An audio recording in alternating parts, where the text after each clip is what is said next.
Bills should have opened as a favorite. I thought the Broncos should be the favorite in this game. And Josh Allen's got a depleted wide receiver core right now. That's going to be a challenge for him against that Denver defense. So even while I lean Broncos, I'm not convinced that's going to be the side. So that's actually the one game this weekend I definitely don't have a play on yet. What futures do you have on the Broncos? I think I have Broncos somewhere around 15-1. I did not bet the Broncos win the Super Bowl until later. I bet the Broncos win everything else, but not the Super Bowl. And I ended up making that bet somewhere around mid-season, so I don't have a great number on the Broncos. I got the Bills at 10-1, the Broncos at 15-1. Those were a couple of the latest bets I made on the Super Bowl futures. Okay, a horrible spot here for the Niners. I know Shanahan wanted the league to give them the Sunday game. Not happening. Still a chance that Warner could return. What do you think of round 3, Seattle 7.5 at home? You know, we were at the Westgate Sunday afternoon, and this number opened, and Tony Gordon was there, former Circa Million champ, Jason Jarvis, a bunch of guys, and we all thought this number was high. And I still think it's high here. Third time around for division rivals. First 2 times, 17-13, 13-3.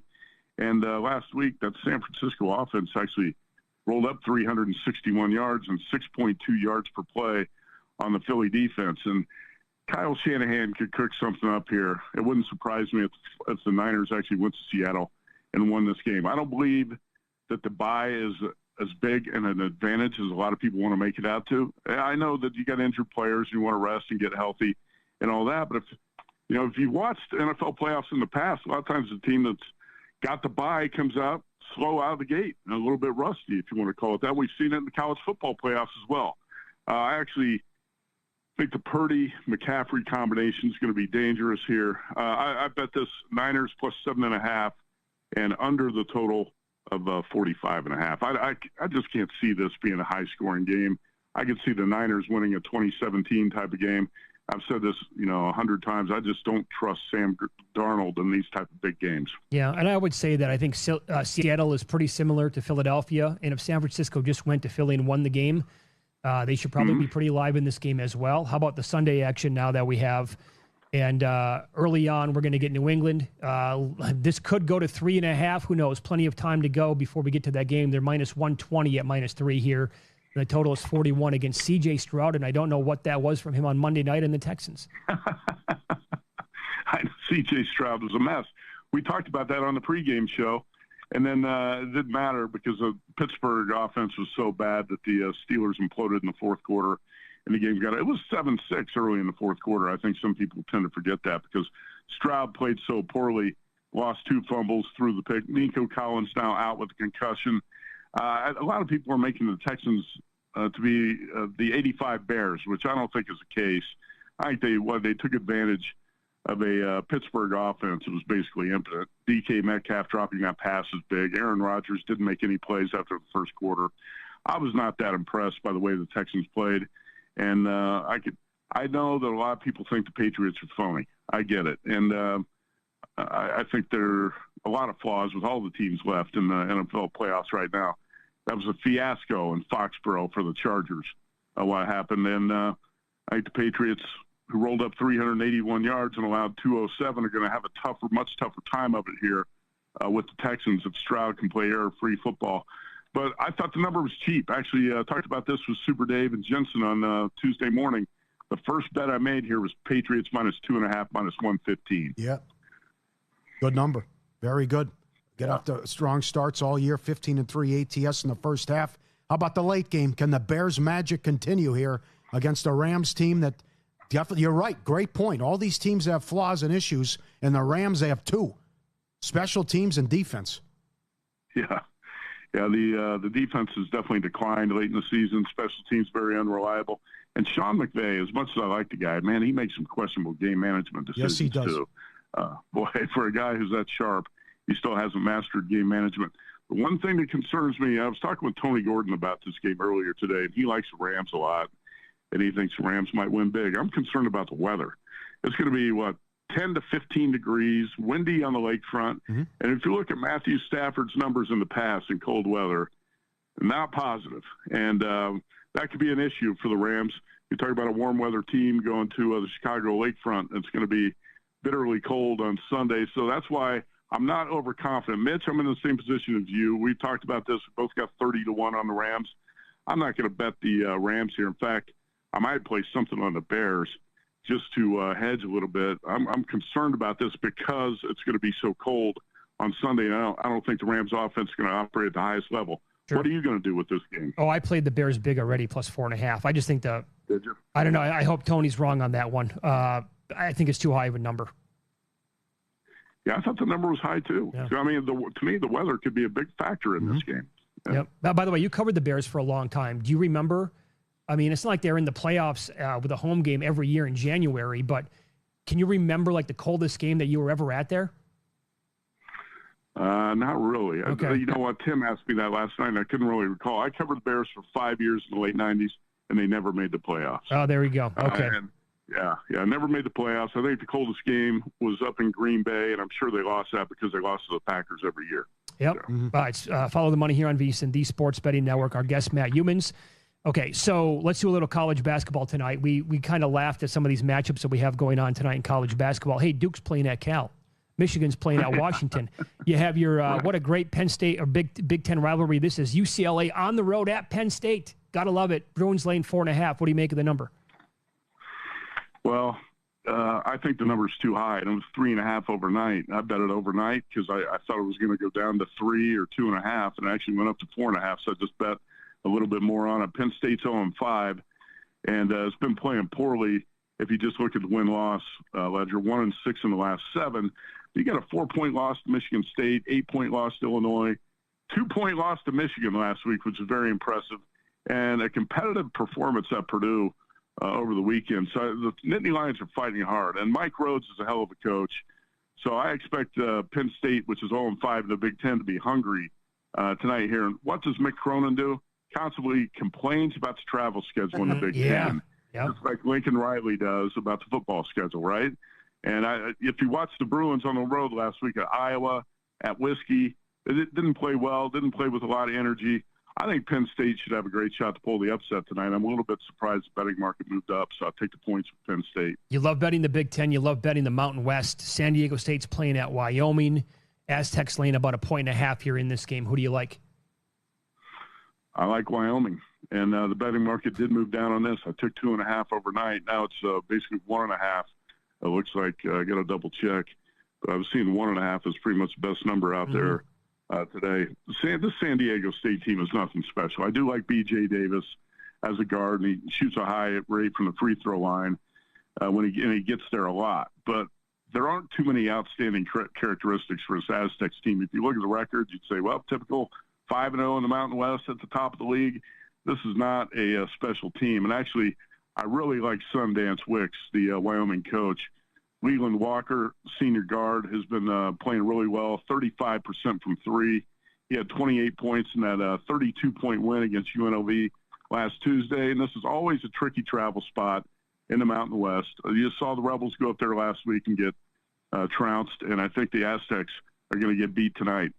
Wyoming, as a short dog here in the betting market, the sharper money is on that side too. Okay, Matt, about a minute left here. I know that you love betting golf this time of year. It's back. I know it's not the one at Kapalua on Maui, but here you go, the Sony Open, Honolulu.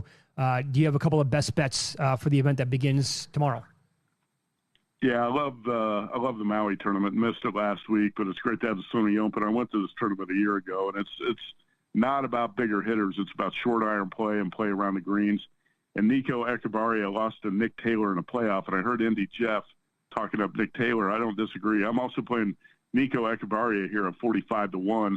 And I played J.J. Spahn, top 10 at plus 220, and Hideki, who won here at the Wailea Country Club in 2022, played Hideki top 10 at plus 220. And how about Matt Grill of DraftKings gave us a long shot last night, and I played this at Circa. Cam Davis. Yeah. And Cam Davis has played well here in the past. He's at 275-1 if you want a true long shot. Damn, okay. Yeah, that qualifies for sure. All right, Matt, best of luck tonight. Enjoy the games and also the golf this weekend and the football. We'll talk to you again soon. You bet. Thanks. Thank you. Write-ups all the time, by the way. His best bets at vsin.com. Up next, our best bets, in-pocket plays coming up on Follow the Money. It's VSiN, the Sports Betting Network.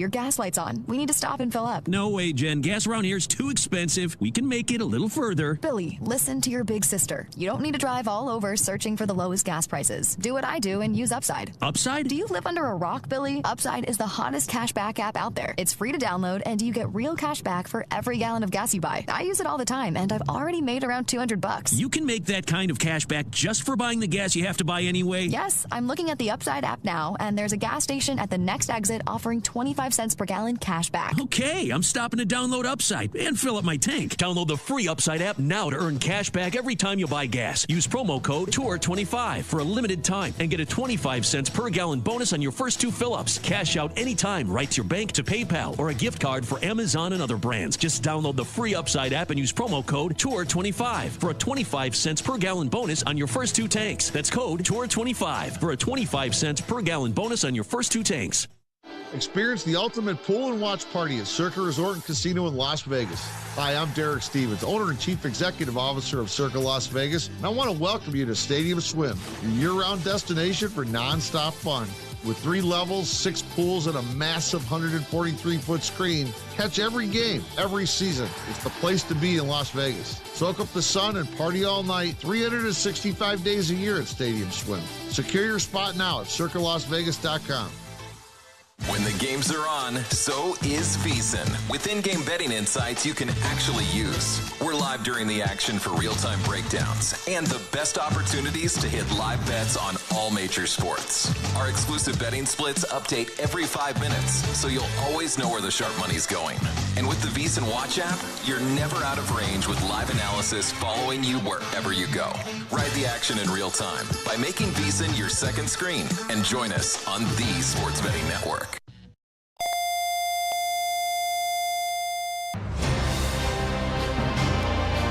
Please stand by for this special presentation of the iMedia One Network on the Live 365 Network and the Live 365 app.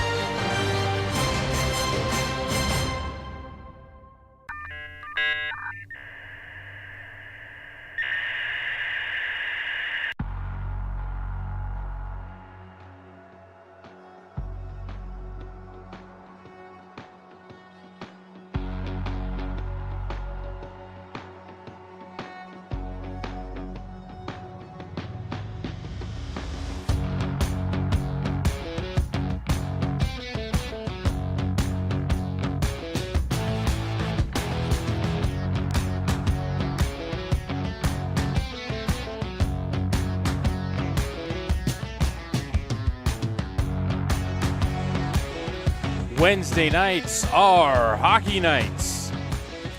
Good evening, ladies and gentlemen. From the Covelli Center in downtown Youngstown, Ohio, the United States Hockey League is proud to present regular season game number 35 for your Youngstown Phantoms. Tonight, they take on the United States National Team Development Program's U17 squad.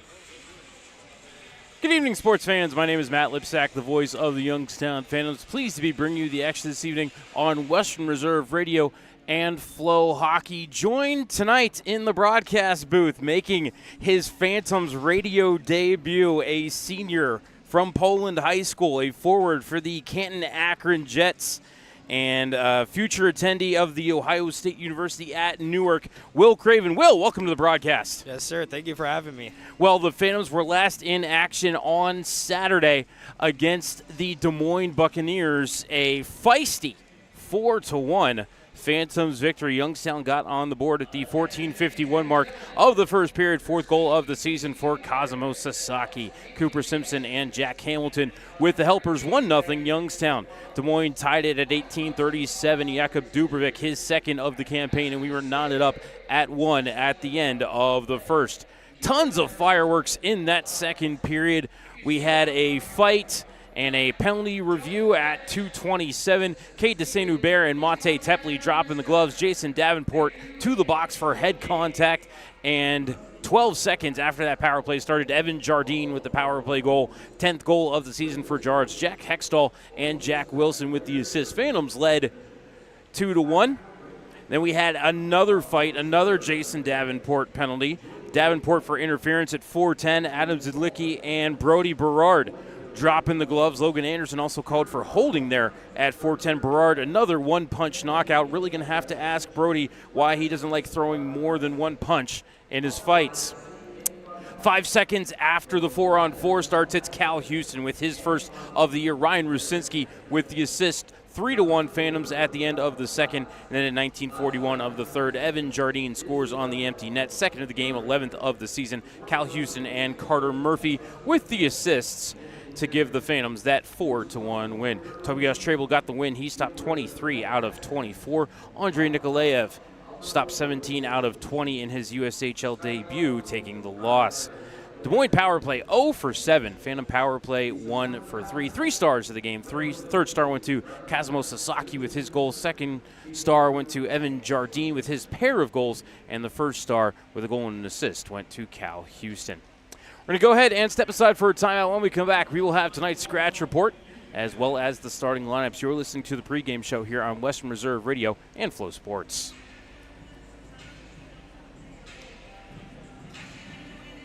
Phantom fans, get ready to score big flavor. Annie Ann's is serving up hot hand-rolled happiness all season long. Whether you go classic salted or sweet cinnamon sugar, every pretzel is a power play. So when the final horn sounds, head to Annie Ann's at Southern Park Mall or Eastwood Mall and treat yourself to the snack that always wins in OT. Let's go, Phantoms. Think back to the beginning. That first game. That first jersey. That first moment when you knew you'd found your place. What you wear today started with a feeling.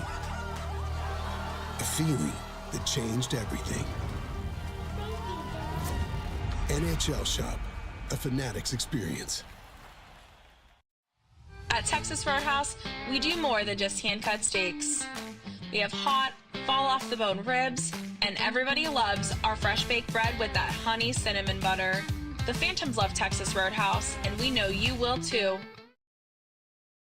I'm Jarrett, owner of Pineapple POS. The same hardware that powers the Cavelli Center can power your business too, with free hardware, local service, and tools to eliminate your credit card processing fees. Visit pineapplepos.com. The stations that always keep you in the zone. I love it. It's awesome. Western Reserve Radio, Western Reserve Radio 2, and City View Sportscast, Youngstown, Ohio. Welcome back to Western Reserve Radio's coverage of the Youngstown Phantoms. Now here's the voice of the Phantoms, Matt Lipsack.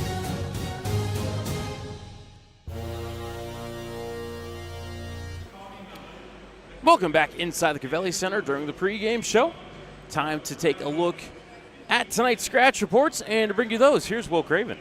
Tonight for the Phantoms, you can scratch number 10, Evan Jardine, number 17, Jack Hextall, number 23, Matusz Kucharczyk, and number 79, Tobias Trebel.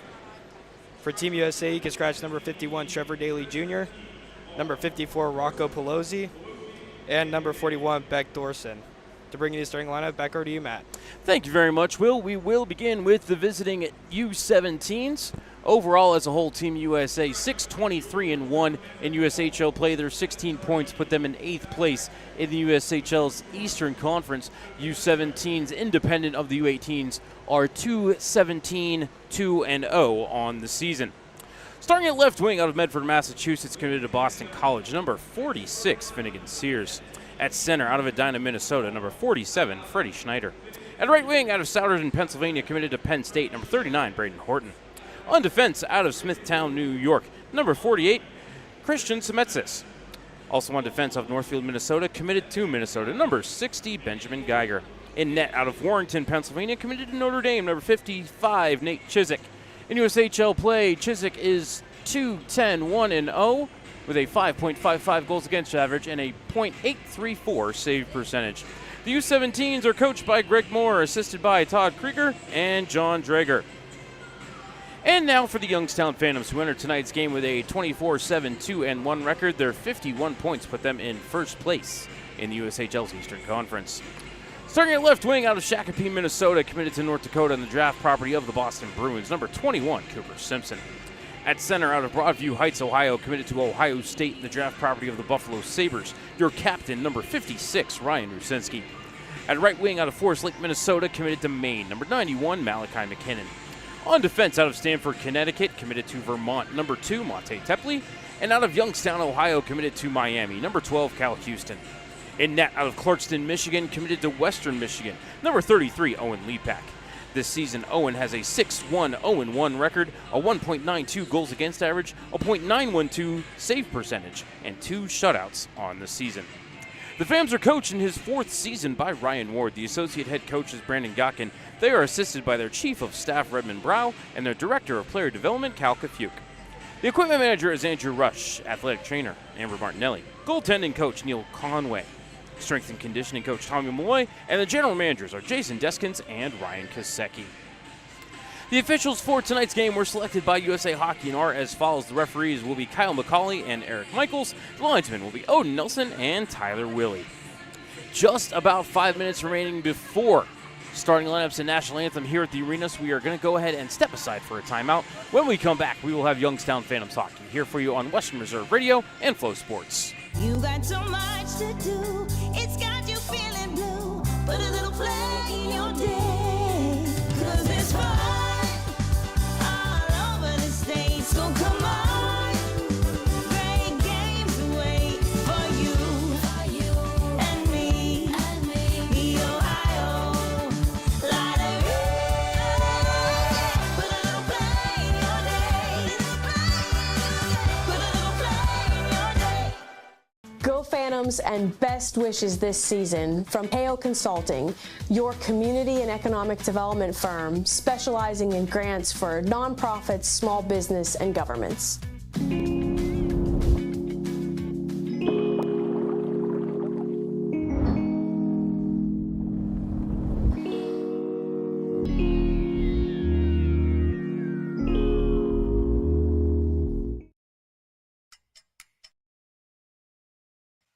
It goes on and on and on.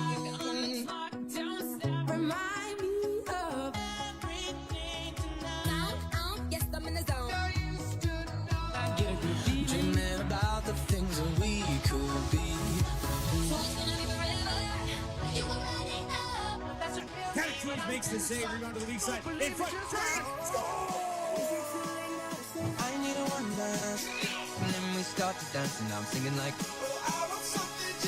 The steal, Ben Simpson, toe drag, Simpson in, tucks it home, he scores! I want you to be happier, because I'm happy. Right circle for Simpson, ripped across, Hextall, shot, score!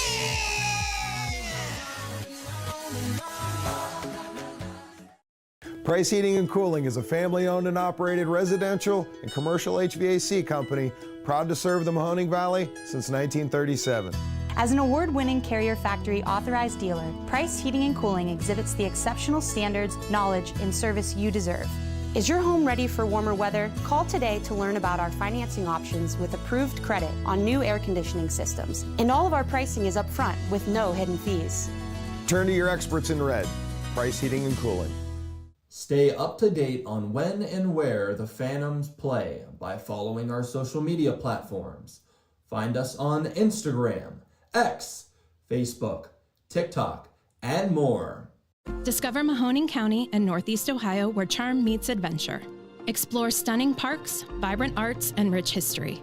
From the scenic trails of Mill Creek Park to lively downtown Youngstown, Mahoning County has it all. Tee off at award-winning golf courses, enjoy the waters of Lake Milton, and browse charming antique shops. Indulge in local cuisine, relax at wineries and breweries, and experience unforgettable year-round events. Whether you're here for a weekend getaway or a family vacation, Mahoning County welcomes you with open arms. Plan your visit today and create memories that will last a lifetime. Visit exploremahoning.com and start your adventure.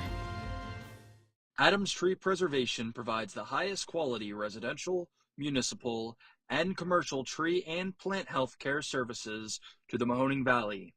Our team of certified arborists and licensed crane operators have been elevating tree care in the valley since 2013, using state-of-the-art industry equipment and practices.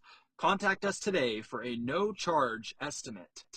Veterans. The Mahoning County Veterans Service Commission is here to help you. Whether you served 5 years ago or 50 years ago, if you are honorably discharged from active military service, you may be eligible for benefits, including Veterans VA benefits, county financial assistance, assisted living benefits, and more. Our friendly and supportive staff is ready to help you. Go to mcveterans.org to see all of the benefits and services offered, or call today. The Mahoning County Veterans Service Commission, serving those who have served. Lena's Pierogi House is your home for the area's best variety of pierogies. Daily specials include the Polish platter, the Hungarian platter, stuffed cabbage, and halushki. Having a last-minute get-together? Lena's has you covered with a wide variety of frozen take-home pierogies and dumplings. Go to Facebook at Lena's Pierogi House to see the weekly lineup of available flavors for dine-in or carry-out. Catch the best at Lena's Monday from 10 a.m. to 4 p.m. and Tuesday through Friday from 10 a.m. to 8 p.m. 20 North Main Street in Hubbard, or call 234-254-8532. Someone's got to set the tone out there, boys. Someone's got to set it. The station that sets the tone for Youngstown Phantoms hockey is Western Reserve Radio. WRTB, The Scourge.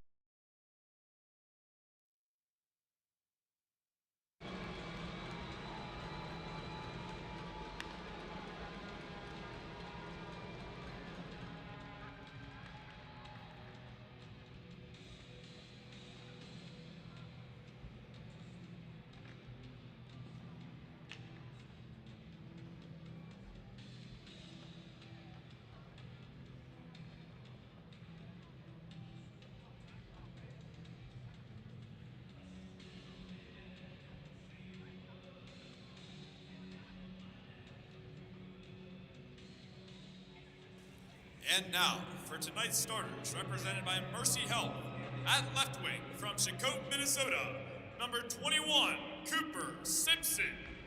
And my phone ringing, I know that bad coming. Bought my mama everything she ever wanted, cause we never have nothing. Run it up at broke, stay out the way and stack this cash. At center, from Broadview Heights, Ohio, your captain, number 56, Ryan Brushinsky.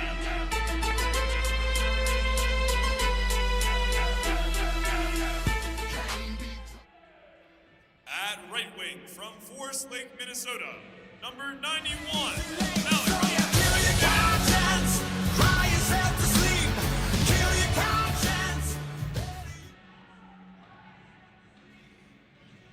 On defense from Stamford, Connecticut, number 2, Mataj Tepley.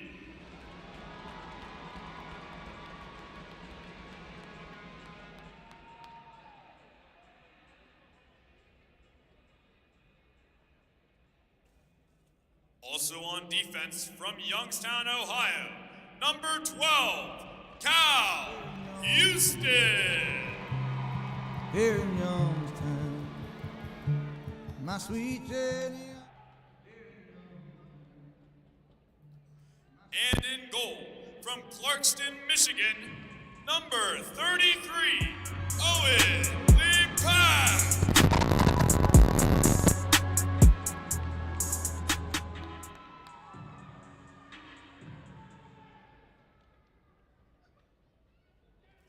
Fans, please stand and remove your hats for the playing of the national anthem by Micah Lenzi.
lovely rendition of our national anthem from Micah Lindsay.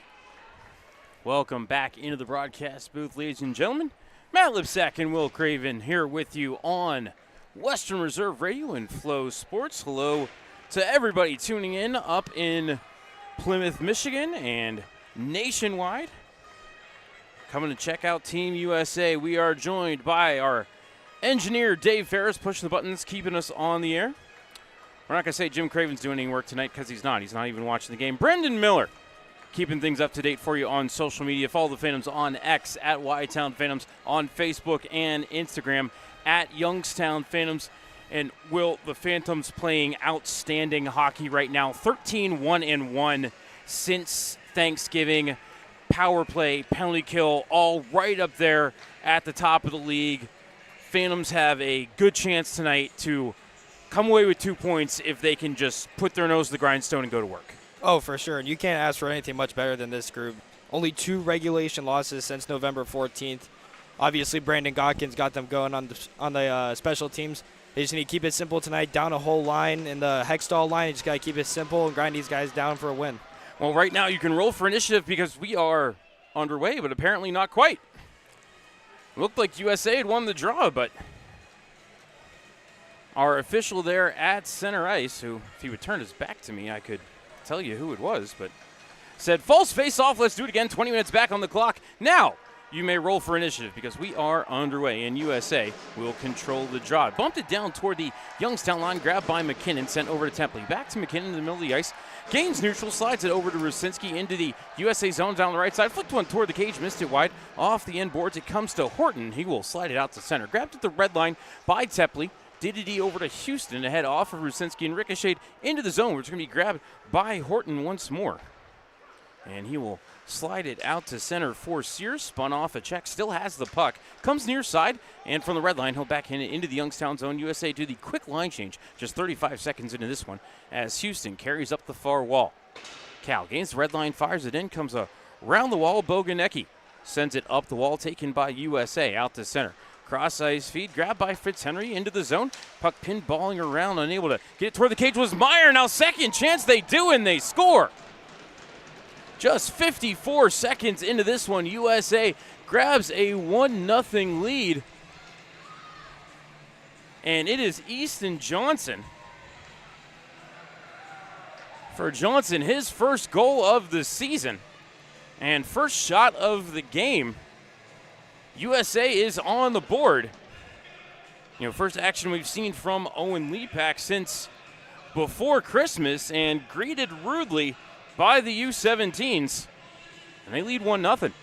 Kind of just a funny bounce there in the high slot area, and kind of just redirected off a stick and just got past him. But, you know, as Leapak, he just kind of brushed that off. You know, that's just a wacky goal there, and they just got to put their heads back down and, you know, go to work. Referee Kyle McCauley over to see athletic trainer Amber Martinelli at the Phantoms bench. That is the cause for delay in the restart here, as it looks like McCauley having something attended to on his left hand. 54 seconds into this one, USA with a 1-0 lead. U17s went scoring first this year, 1-5-2, as Youngstown gets the draw. Had it for a moment, but then lost possession, and back ahead comes Fitzhenry. Slides it ahead to Meyer, slid down into the left wing corner. Hesh up the wall, taken by Fitzhenry, right to the stick of Sasaki, off the window and out to center.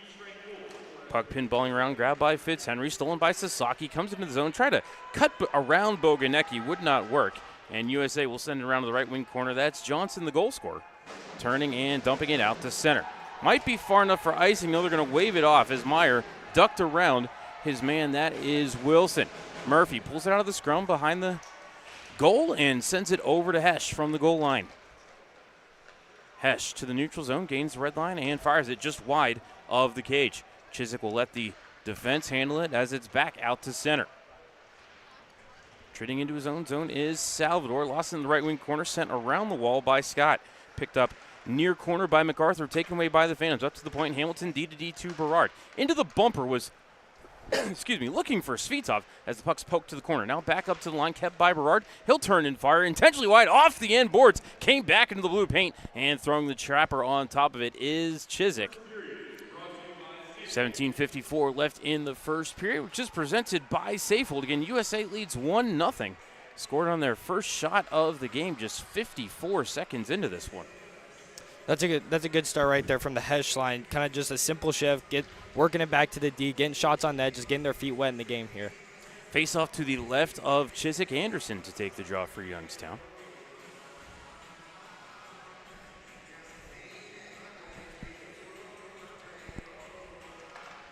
And Anderson with the face-off win. Comes to the left point for Hamilton. Jack toward the wall, turns and fires. Maybe hit a body along the way and went wide. Rebound off the corner boards up to the half wall. Cleared out to center by USA. Grabbed at the red line by Berard. Dumped it in, but off the shoulder of Berard. It came to Semetsis, who trades it off to Geiger around the cage, and he'll carry out to center. Geiger to the red line and slipped it over far wall looking for Pandolfo, but somebody was offside ahead of the play, so neutral zone draw upcoming. 17:31 left in the first period. And Team USA has a really impressive start so far. Moving the puck well, they're breaking it out well, they're being patient with it. Youngstown needs to be a little bit more active in terms of being the aggressors here. You know, USA has lost, I believe, their last 5 USHL games ever since they beat Muskegon the first game after Christmas, and they've given up at least seven in all 4 games since the calendar flipped to January. But right now they are putting the pressure on the Youngstown Phantoms, who entered the night first place in the league, as this one is bounced from the neutral zone on Lepak, and he will throw the trapper on top of it. So face-off will be in the defensive zone for the Phantoms. 17:06 left in the first. It looks like Coach Ward's going to go with the Rusinski line here. Ryan Rusinski, 19 points in 19 games against Team USA. Looking great with those career numbers. 96 points in his USHL career. So looking for Rue to get to 100, maybe here before the end of the month, as USA controls the draw. In the right corner, knocked off the puck was Horton, and it came to Murphy. Carter out to center, found Simpson, and he'll chip it into the right wing corner. Trickled behind the cage, grabbed by Johnson, knocked off the puck by Rusinski, loose below the goal line. Off the skates the official, it came to Simpson. Tried to dance to the middle, but lost the puck, slid up the wall to Horton. Couldn't clear past Rusinski. After about 3 or 4 efforts, now he will pick it up and spin toward the middle. Send it over to Geiger, back over to the wall for Johnson, I believe, and then sent out to center. Into the Youngstown zone, USA onside. Drop back for a shot, and a save by Lepak. Nice shot by Sears, but Lepak out at the edge of the blue paint to challenge. As getting taken to the wall behind the net was Braden Horton. A little dysfunction there in the back end by the Phantoms. They're letting these chances up in the 50-50 area here on Lepak, making it hard for him here early. And, well, a little flat-footed were the defensemen on the zone entry there as well. Faceoff will be to the right of Lepak. Hesh to take the draw against Carter Meyer. But not so fast. Looked like Berard and Willis. Little false start there on the far wall.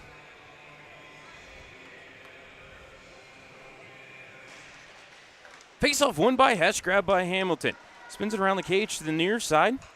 Trying to get past the stick chests of Fitzhenry. Hamilton gains the red line and dumps it in. Chiswick out to handle it. He'll fire it around the wall. Got past Sasaki, kept to the point by Berard. He'll throw a changeup on net, but Chiswick had the pads together and the stick down, and really nothing much there for Brody to shoot at, and Chiswick will throw the trapper on top of it. 16:10 left in the first, 1-0 USA.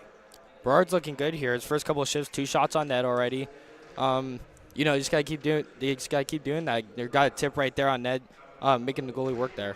Face-off won again by Hesh, but splits the Phantoms defenseman. Hustling back into his own end for it is Hamilton. Checking over his shoulder the whole way. Knew Fitzhenry was lurking as he sent it far corner for Berard.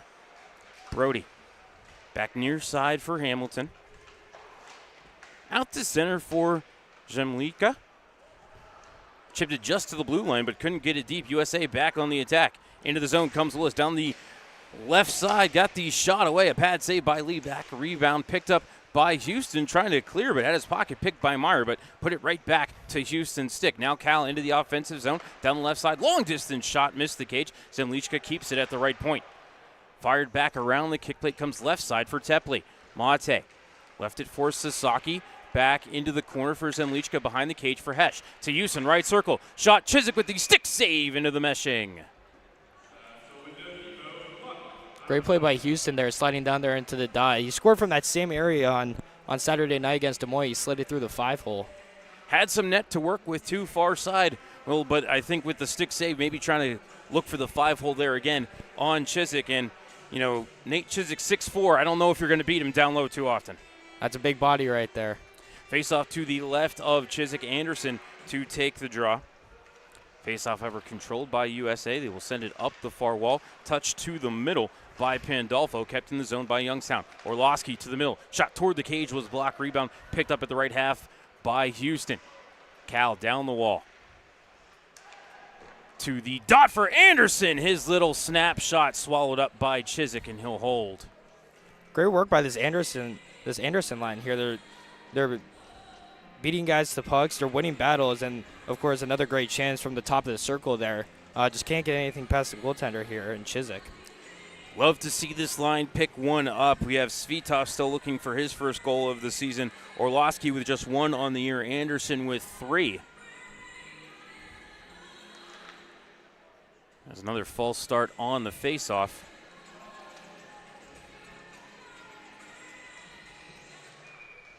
And that one's a bad drop by the linesman. We'll do it again.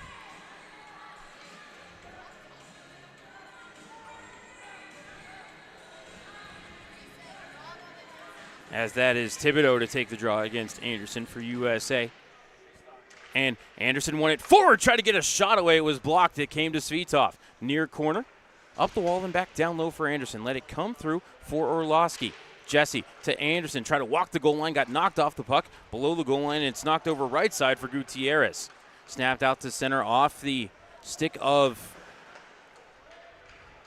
38 Salvador and back into the USA zone as Gutierrez lost his footing battling with Orlowski, but able to work the puck over to Scott. Up the far wall off of Salvador and out to center. Picked up at the red line by Murphy, but couldn't get it deep. Taken back away by Fitzhenry to the back door, missing the net on the one-timer, then thrown back into the paint. Salvador somehow missed the net with Lepak down and out, but Youngstown able to get it ahead. Now I think they're going on the penalty kill as Sean Miller going to get called for a hold.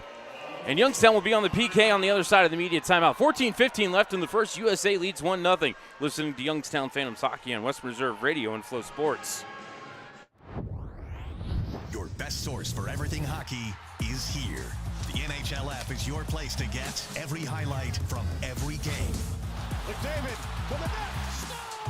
Off the ice player content you won't find anywhere else. You guys have a helmet I could throw on for this? The most NHL edge stats and advanced analytics and ways to catch up on the game how you want, when you want.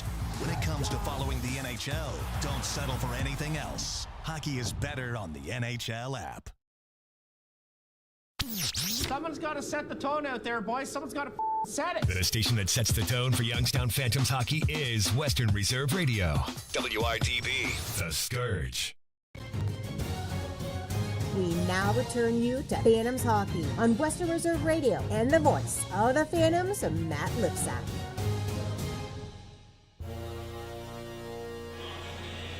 $14-15 left in the first. USA leads 1-0.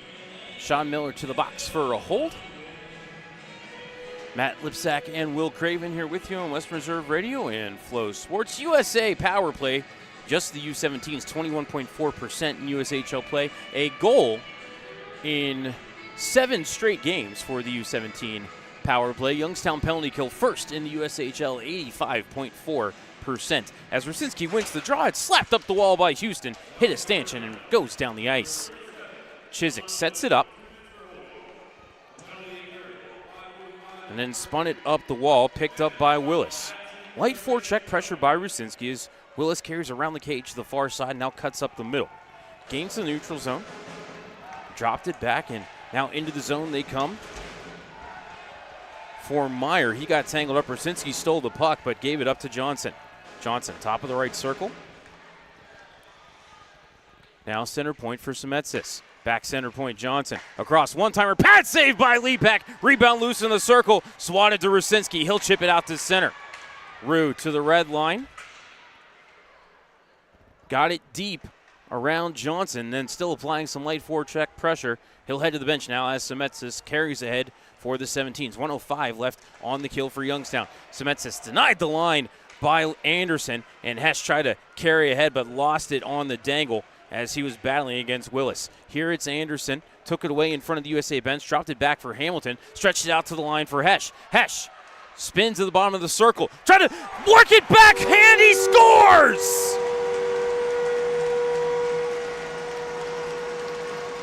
Will break it down while I pick my jaw up off the floor. My goodness, Jakob Hesh, his 8th of the season.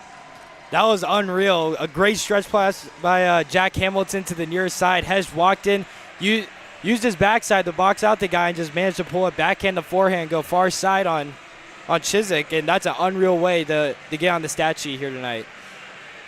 Short-handed goals, always a 10 in my book, and for Hesh, again, his 8th goal of the season, and the Phantoms have tied the game, and here they win the face-off.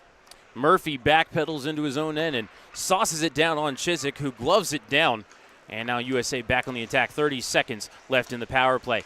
Pass to the side of the cage as they were looking for Schneider. Stolen by Hamilton, and he will clear it down the length of the ice.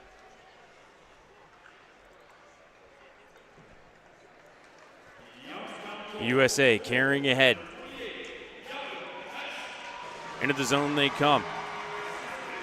Chip behind the cage. Houston there for Youngstown. Couldn't clear, however.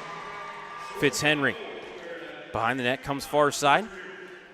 Carries the top of the circle. Now center point for Gutierrez. Back to Fitzhenry. Shot scored. Just as the penalty ended, Nolan Fitzhenry gives USA back the lead. Time of the goal, 7:47. For Fitzhenry, his 9th goal of the season, which leads the 17. Also their leading point getter now with 18 on the season. And Team USA caught Youngstown a little bit sleepy there on the PK. Youngstown wasn't as active. Sticks were in lanes, and a missed block shot turned into a beautiful goal that hit the top right corner of the net. And Will, looking at it, looked like Lepak might have been down a little early. I don't know if he saw that very well, and that will break the Phantoms' string of killing 29 straight penalties. Had gone 7+ games without allowing a power play goal. Now Phantoms, after scoring the shorthanded goal, of course that may go in the books as even strength. We'll see as play is back into the USA zone, but it's the Nationals with the puck. Trying to get it to Pandolfo. He'll turn it over to McKinnon. McKinnon to Simpson in the slot, but off his stick, and the 17s will bring it back ahead. Spinning it down low is Horton. Trying to connect with Sears. It would not go. Taken by McKinnon and fired out to center for Simpson. Into the zone, 1-on-3. Long distance shot. Chiswick with the shoulder save, and it's into the meshing. That was great work by Malachi McKinnon there on the stretch pass to the 3 lane, kind of opening up the ice a little bit for his line mates to get some shots on net.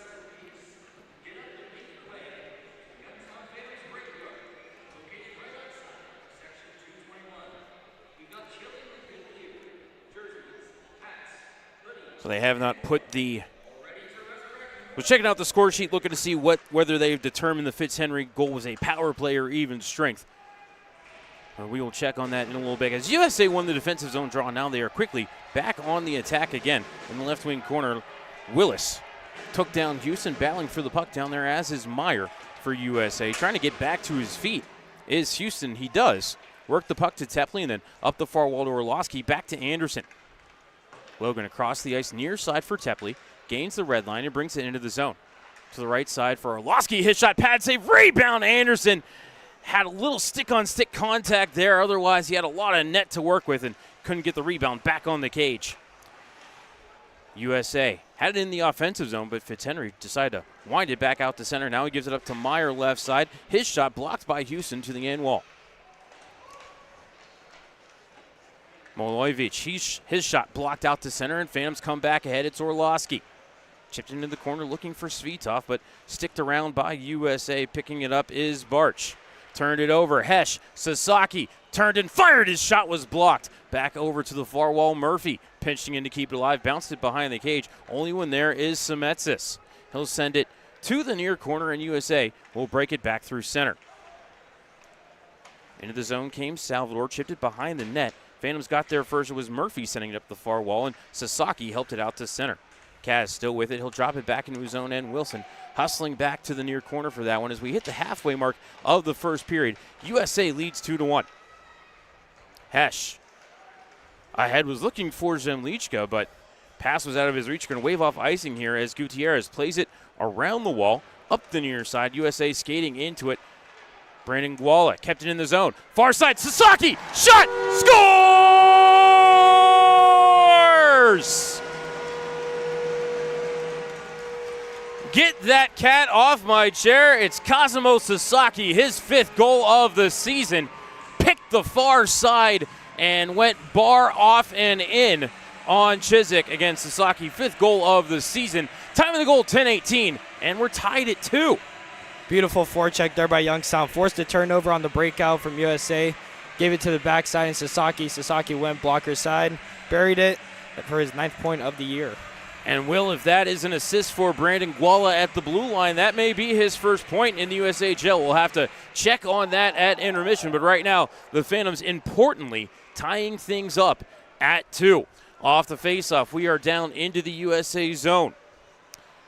Braden Thompson up playing forward tonight as the Phantoms have a pair of forwards at the All-American game, as well as their number 1 netminder, Tobias Trabel, as USA ices the puck. 9:21 left in the first. We owe you immediate timeout, but not on an icing whistle. And then the Phantoms also have Matusz Kucharczyk on the shelf with an injury tonight. So Braden Thompson playing forward tonight. Right now, BT on the bench after that quick shift up front. Again, 9:21 left in the first. We're tied at 2. Face off to the left of Chiswick. Rusinski to take the draw. And Rue will win that draw. Tried to kick it free of the circle. Malachi McKinnon got a bump on it, but couldn't get it to Simpson. Taken away by USA and sent down into the Youngstown zone. Lead pack up the wall to Tepley, off of Rusinski and out to center. Hustling back for it is Geiger into his own zone. And they are giving an assist to Braden Guala. Congratulations on your first point in the USHL, Braden. USA back through center. Sent far side by Sears. Into the zone comes USA. That is Schneider. Worked the stick check of McKinnon. Had it poked off his twig and into the corner. Was looking for Horton. Houston pins him to the boards. And Rusinski comes in to pick up the loose change. Rue floats to the near corner. Then out to center off the stick of Houston. Couldn't take the pass cleanly. And it bounces right back to the Nationals. And they will fire it into the zone. That was Boganecki. Lead pack from behind the cage to Tepley. Out to center for Rusinski. Tried to chip it ahead for Simpson. Knocked back into the zone by Pandolfo. Phantoms get it right back out to center. Phantoms trying to get a line change here as Simpson and Geiger trade a few shoves in front of the benches, but play continues. Into the zone came Horton, but he was pushed out to center by Miller. Dropping back for it was Barch. A battle in the officials' crease, and it squirts back into the USA zone. Boganecki had it stolen by Guala. His shot kicked out by Chiswick. Guala says 1 assist isn't enough. I want a goal. Kept at the right point by Murphy. Couldn't work it down the wall. Came to USA. Barch had it stolen. Guala couldn't keep the line this time, however, and USA will spin it near side. Grabbed by Thompson and backhanded into the zone. Back around the cage comes USA to the far side. Getting it as far as the red line, I believe, was Boganecki. And yeah, he's going to head off for a change as Leapak sends it far corner for Murphy. Now ahead to Hesh, who had a beautiful highlight reel shorthanded goal. Near wall for Wilson and into the zone. Jack through the slot off of Hesh into the right wing corner. Grabbed by a USA stick, slid up the wall to Willis and now out to center. But his pass picked off by Wilson. Phantoms resumed the attack, but Zemlichka offside. Could not drag the left foot. Media timeout, 7:16 left in the first. We're tied at 2. You're listening to Youngstown Phantoms Hockey on Western Reserve Radio and Flow Sports. I'm Jarrett, owner of Pineapple POS. The same hardware that powers the Cavelli Center can power your business too. With free hardware, local service, and tools to eliminate your credit card processing fees. Visit pineapplepos.com. Go Phantoms and best wishes this season from KO Consulting, your community and economic development firm specializing in grants for nonprofits, small business, and governments.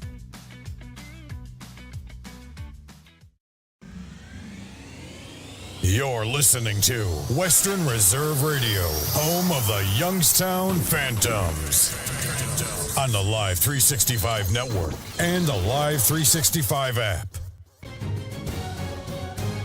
Welcome back to Western Reserve Radio's coverage of the Youngstown Phantoms. Now here's the voice of the Phantoms, Matt Lipsack.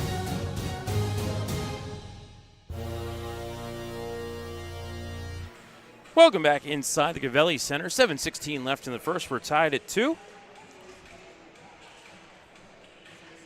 Joined by Will Craven here in the broadcast booth. And Will, I don't know if this was the start that we expected here tonight. I don't know if this is the start we were expecting, or if it's, it's a good thing it's happening. It was sloppy to start, but the offense is rolling. The defense has had some, dysfunctional moments, but it's still knotted up at 2 here. Off the neutral zone start, we were down in the USAN for a moment, but the Nationals cleared back out to center, sent back toward the line by Berard, grabbed by Sasaki to Hesh. Centering feed, Zemlichka, shot just missed the top corner, looking for his first USHL goal. Zemlichka to the rebound to Hesh, side of the cage. Sasaki played it to himself in the corner. Gutierrez got there first, but Sasaki shoved down his man. That was Gutierrez, and I think we're going to get a checking from behind call on Sasaki. And Youngstown back to the penalty kill. I don't know if maybe that one shouldn't have been called. I don't know. They kind of got it from behind. The guy called it from the far side of the ice, so maybe he saw it as a harder hit than it was. But either way, the Phantoms are back down on the penalty kill. We'll get a look at the penalty here, and a little shove right to the top of the backside there by Sasaki. A dangerous play. Luckily, Carter Meyer able to get up on that one as Youngstown wins the draw here to start the power play. And, Will, I did just check the scoreboard. That goal for Fitzhenry 2 seconds after the first power play expired. So the Phantoms still have that streak going of 30 straight penalty kills now. But obviously dangerous talent out there for USA as Youngstown gets another clear. 20 seconds already off the penalty clock.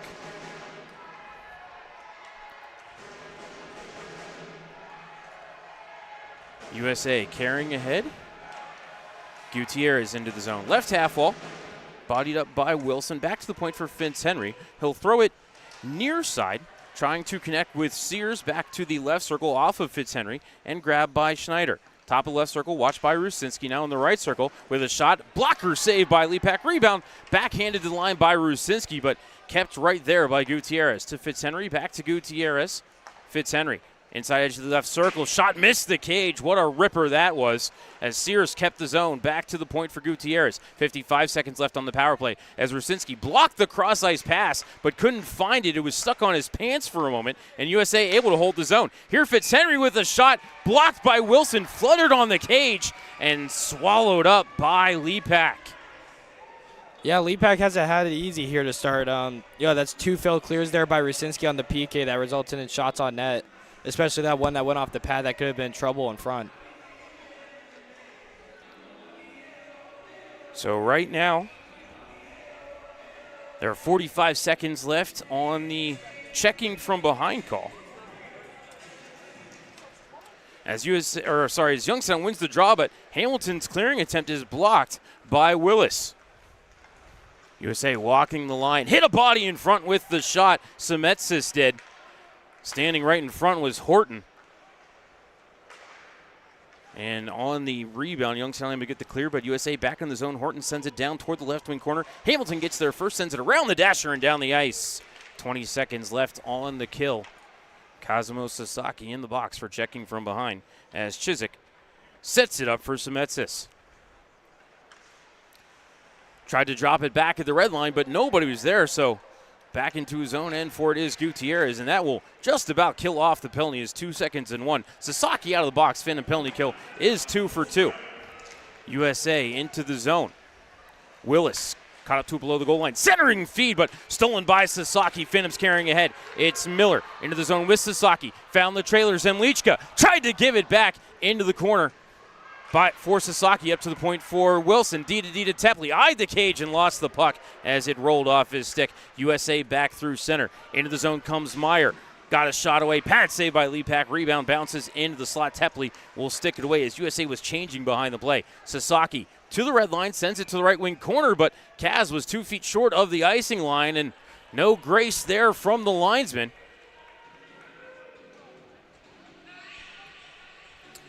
So 4:14 left in the first.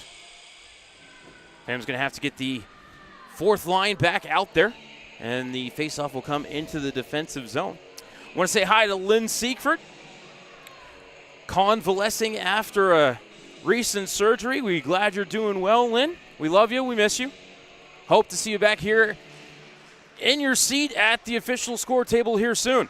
As Youngstown wins the defensive zone draw, Tepley took a slash from Pandolfo as play continues. Tepley brought it to the red line and fired it into the right wing corner. Comes around left side. Geiger will send it back across and out to center. Found Pandolfo, bumped it back to another forward. That was Salvador.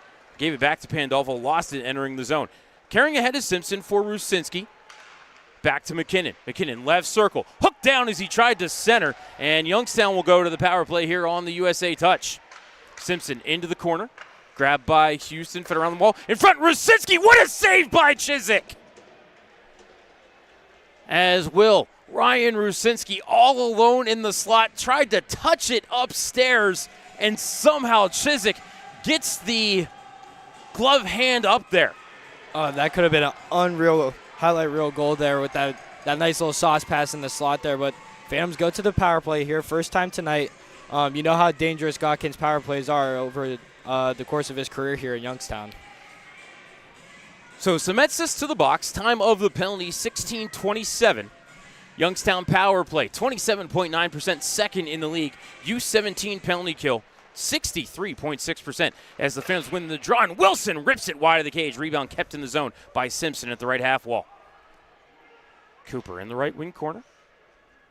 Up to Wilson at the point. Jack walks the blue line, eyes the cage, back to Simpson, right circle.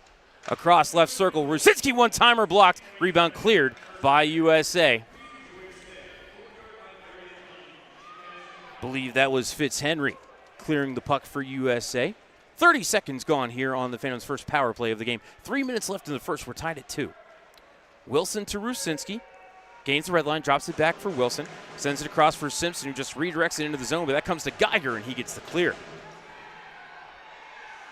USA had that entry play read well for the Phantoms. As here Rusinski carries to the line. Chips it around the left wing corner, comes to McKinnon. Malachi left it there, fed it up the wall to Simpson. Cooper to Wilson. Jack faked the shot, fed Rusinski. He'll walk across the top of the circles and back to Wilson now. Back to Rusinski, right wall. Center point Wilson. Left circle, Simpson, shot blocked.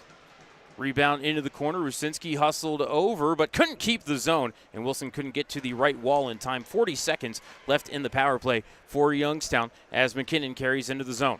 Behind him for Simpson. Cooper through traffic, between the circles. Shot, save, rebound, cleared by USA. Back to the red line for it is Murphy with 25 seconds left in the power play. He'll retreat into his own zone so the Phantoms can cycle on the second power play unit. And we'll start the rush ahead with 20 seconds left. Sasaki to Tepley. Tepley left circle. Send it through the low slot. Nobody with a Youngstown stick touched it. To the right wall. USA with the turnover, and they'll carry it ahead. Up for Willis. Willis in. Sauced a cross shot. Missed it wide of the cage. Meyer unable to tip it home. 3 seconds, 2 and 1. Out of the box comes Semetsis. Phantom power play 0 for 1. Murphy into the zone. Got to the top of the circle, sent it around the wall. He'll head off for a line change. Sasaki bumped it into the corner looking for Hesh, but sent to the far side by Scott. Getting over there was MacArthur back behind the cage for Scott. Now MacArthur once again in the right corner. Chipped it past Rusinski out to center, stolen by Simpson. Had to wait for Rusinski to tag up, however, and now Rue does. Simpson fires it in, and Rusinski's going to head off for a change. Up to the right point, kept by Simpson. Cooper walks the top of the circles, fired a shot, missed the cage, rebound behind the net, grabbed by McKinnon for a moment, but then taken by MacArthur, sent to the left wing corner. But Simpson couldn't corral it, and USA will carry ahead 3-on-2 if they can hurry.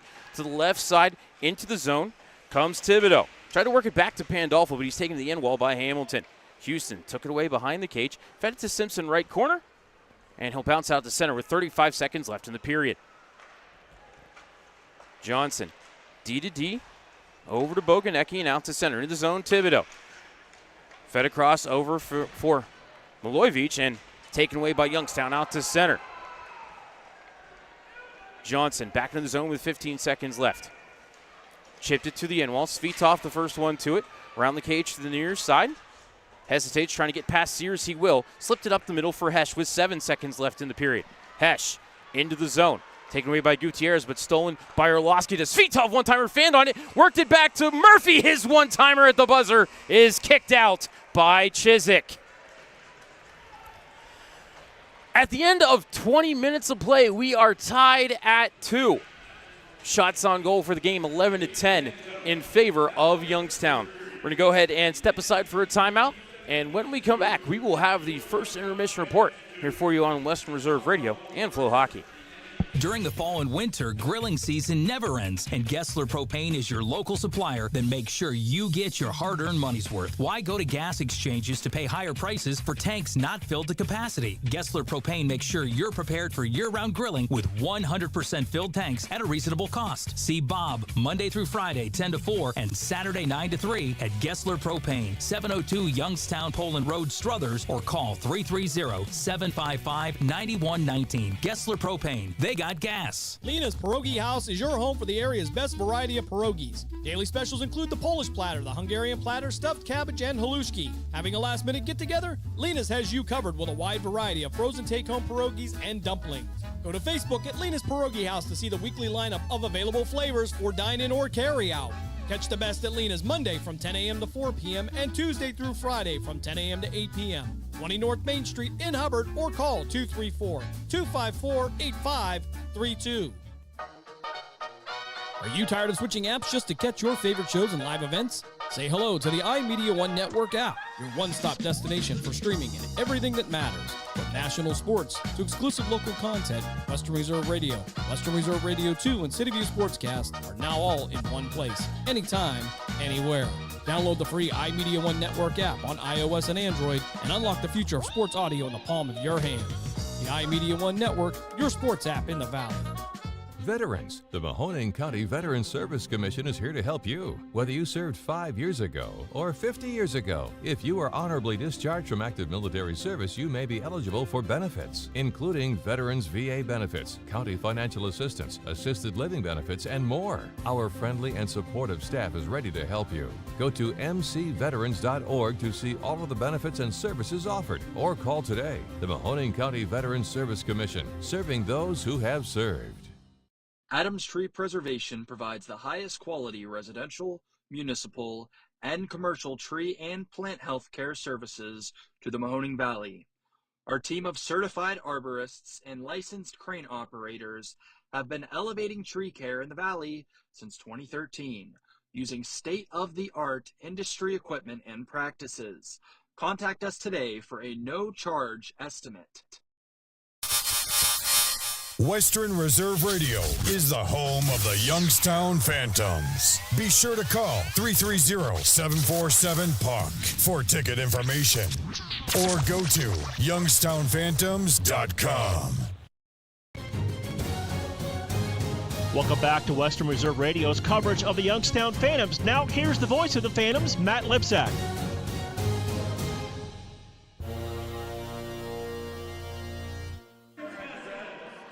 Welcome back inside the Gavelli Center for the first intermission report. At the end of 20 minutes of play, Youngstown and Team USA are tied at 2. Shots on goal in the first period, 11-10 in favor of Youngstown. USA scored on their first shot of the game. It was Easton Johnson picking up the loose puck when Carter Meyer got knocked down for Johnson, his first of the season. Time of the goal was 56 seconds, 54 seconds, one of the two. The scoreboard is wrong right now. It says 31 seconds, and I know it was after that. But USA led 1-0. Sean Miller called for holding at 5:45, and then Jakob Hesh, a highlight reel, short-handed goal. His 8th goal of the season. Jack Hamilton with the assist. Part of me wondering if maybe Logan Anderson needs a helper on that as well. But we were tied at 1.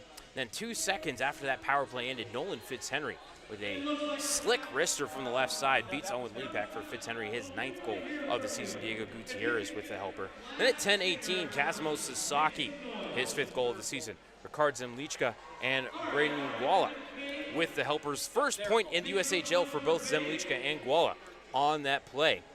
And that is how we got to our 2-2 score. 3 penalties in that first period. Sean Miller called for holding at 5:45. Cosmo Sasaki called for cross-checking at 13:46. Hudson Salvador called for holding at 16:29. Neither side successful on any of their power plays.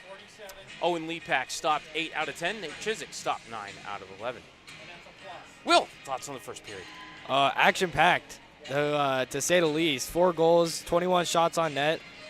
Team USA is doing a really great job keeping pace and keeping puck control and not getting too jumpy about it.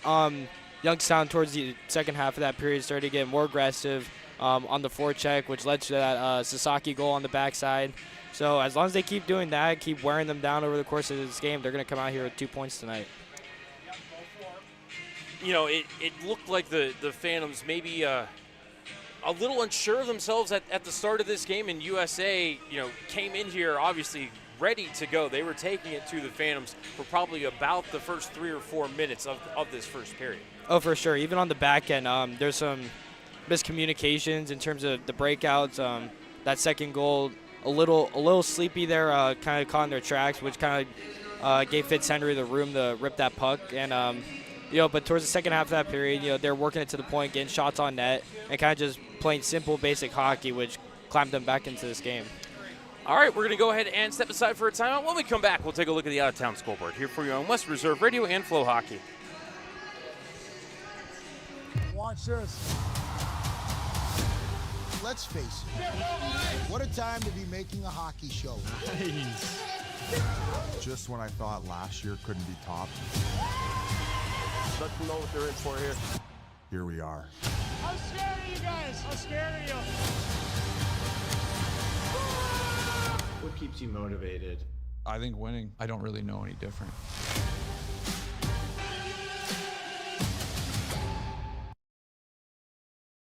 You got so much to do. It's got you feeling blue. Put a little play in your day. 'Cause it's Veterans, the Mahoning County Veterans Service Commission is here to help you. Whether you served 5 years ago or 50 years ago, if you are honorably discharged from active military service, you may be eligible for benefits, including Veterans VA benefits, county financial assistance, assisted living benefits, and more. Our friendly and supportive staff is ready to help you. Go Phantoms and best wishes this season from KO Consulting, your community and economic development firm specializing in grants for nonprofits, small business, and governments. Fans, 50/50 raffle tickets for tonight's game are on sale now in the main concourse. Tickets are $1 each or 10 for $5. Head to the main entrance to get your tickets now.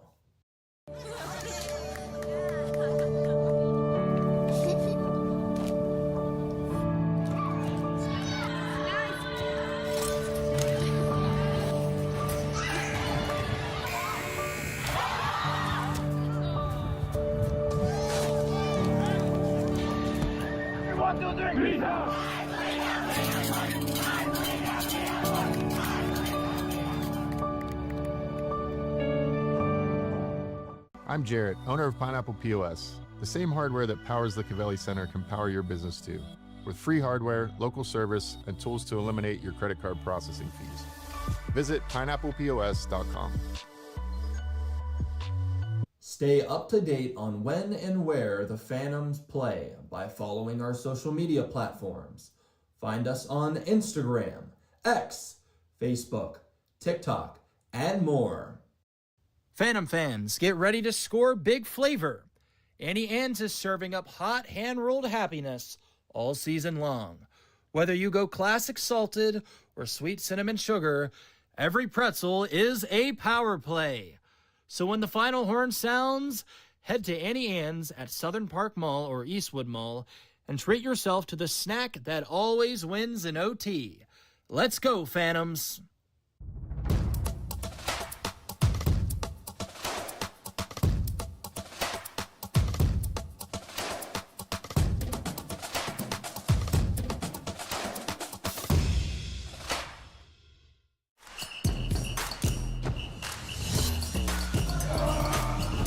Development isn't accidental, it's intentional.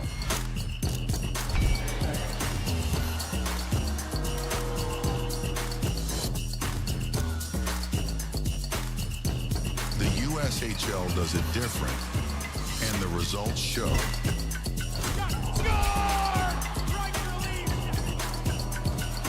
This is the USHL. Are you tired of switching apps just to catch your favorite shows and live events? Say hello to the iMedia One Network app, your one-stop destination for streaming and everything that matters. From national sports to exclusive local content, Western Reserve Radio, Western Reserve Radio 2, and City View Sportscast are now all in one place, anytime, anywhere. Download the free iMedia One Network app on iOS and Android and unlock the future of sports audio in the palm of your hand. The iMedia One Network, your sports app in the Valley. Fans, become part of the Phantoms family to get special discounts, free parking, a reserved seat throughout the year, and more. To join the Phantoms family, call 330-747-7825 for more information.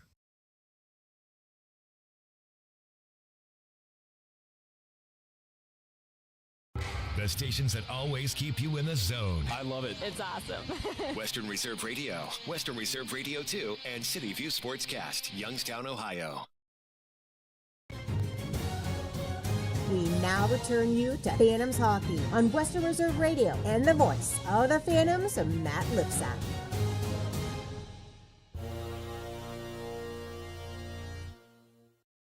Welcome back inside the Cavelli Center during the first intermission report. Youngstown and Team USA tied at 2. Let's take a look at the out-of-town scoreboard. Well, this is the only game in the USHL today. So let's take a look at what is on the docket for Friday. As Youngstown, 4 games in 5 days, and including a 3-3 weekend. They have a trio of games against Muskegon Lumberjacks, starting here Friday night with a 7:05 puck drop, and then the two teams are both going to jump on their respective buses and haul their ways up to the shores of Lake Michigan for Saturday and Sunday at Trinity Health Arena. Friday's game again here in Youngstown starts at 7:05 p.m. Saturday's game in Muskegon, 6:10 p.m. Sunday's game, 3:05 p.m. Other games on Friday: Cedar Rapids at Chicago, Lincoln at Fargo, Waterloo at Madison, Des Moines at Omaha, and Sioux City at Sioux Falls. To take you through tonight's NHL scores, here's Will. In New Jersey right now, between the Devils and the Kraken, we are knotted up at 1. Over on TNT in Buffalo, it's Philly and the Sabres are scoreless in the first period, and the Senators and the Rangers, with the Senators with a 1-0 lead. 10 o'clock tonight, puck drop between the Vegas Golden Knights in Los Angeles taking on the Kings. That'll do it for the out-of-town scoreboard and our first intermission report. We're going to go ahead and step back aside for a timeout. When we come back, second period action between the Phantoms and Team USA here for you on Western Reserve Radio and Flow Sports. Western Reserve Radio is the Valley's online source for sports talk and local live events. Tune in and be a part of their live weekly shows, as well as all of the hard-hitting action of Youngstown Phantoms hockey, high school football, and the GDFL. Find them at westernreserveradio.com. Tune in and the Live 365 app to be a part of the area's sports conversation. Be sure to visit them on Facebook at Western Reserve Radio and on Twitter at WR_radio. During the fall and winter, grilling season never ends, and Gessler Propane is your local supplier. Then make sure you get your hard-earned money's worth. Why go to gas exchanges to pay higher prices for tanks not filled to capacity? Gessler Propane makes sure you're prepared for year-round grilling with 100% filled tanks at a reasonable cost. See Bob Monday through Friday, 10 to 4, and Saturday, 9 to 3 at Gessler Propane, 702 Youngstown Poland Road, Struthers, or call 330-755-9119. Gessler Propane. They got got gas. Lena's Pierogi House is your home for the area's best variety of pierogies. Daily specials include the Polish platter, the Hungarian platter, stuffed cabbage, and halushki. Having a last-minute get-together? Lena's has you covered with a wide variety of frozen take-home pierogies and dumplings. Go to Facebook at Lena's Pierogi House to see the weekly lineup of available flavors for dine-in or carry-out. Catch the best at Lena's Monday from 10 a.m. to 4 p.m. and Tuesday through Friday from 10 a.m. to 8 p.m. 20 North Main Street in Hubbard, or call 234-254-8532.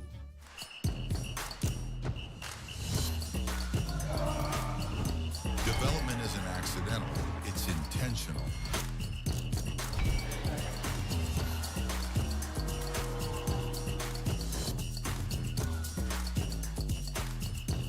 The USHL does it different, and the results show.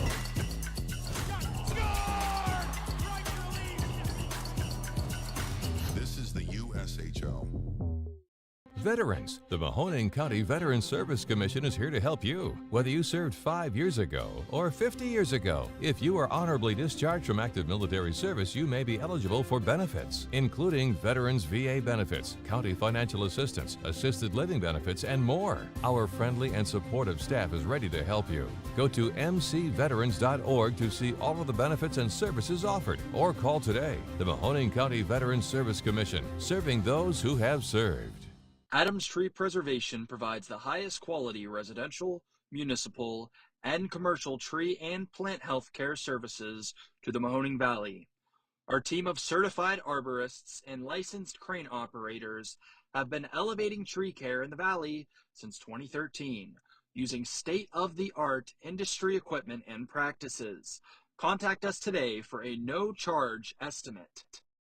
Adams Tree Preservation provides the highest quality residential, municipal, and commercial tree and plant health care services to the Mahoning Valley.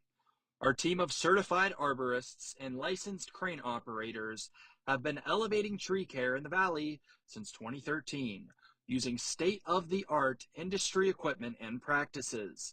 Contact us today for a no-charge estimate. Discover Mahoning County and Northeast Ohio, where charm meets adventure.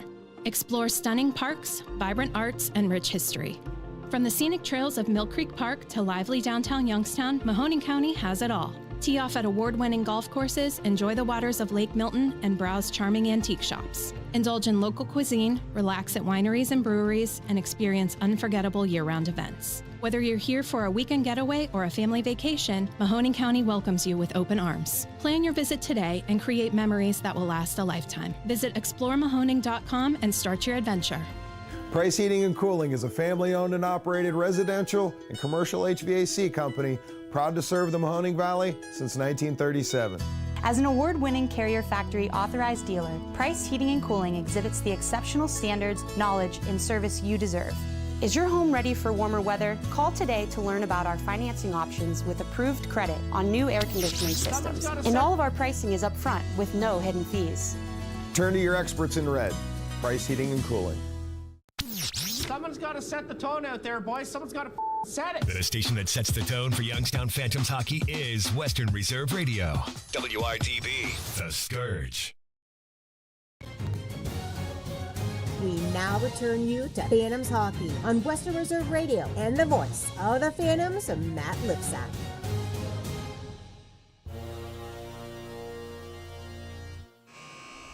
Welcome back inside the Gavelli Center for the start of the second period. Deuces Wild on the scoreboard. We're tied at 2 at the start of the second period with 20 minutes on the clock. Matt Lipsack and Will Craven here with you on Western Reserve Radio and Flow Sports. Shout out to Pete Krupski back in Plymouth Township, the legend Pete Krupski. Miss you, Krupper. Hope you're doing well. Roll for initiative. Second period's underway as Rusinski wins the draw. Simpson kicks it back to Tepley, and from the red line, he'll fire it into the zone. Comes around the kick plate to the right side. Rusinski bumps it back down low. It came to Simpson.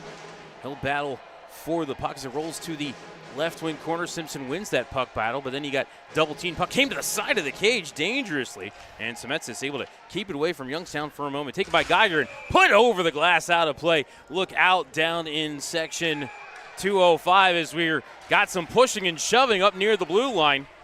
And I think Kyle McCauley has spotted a penalty.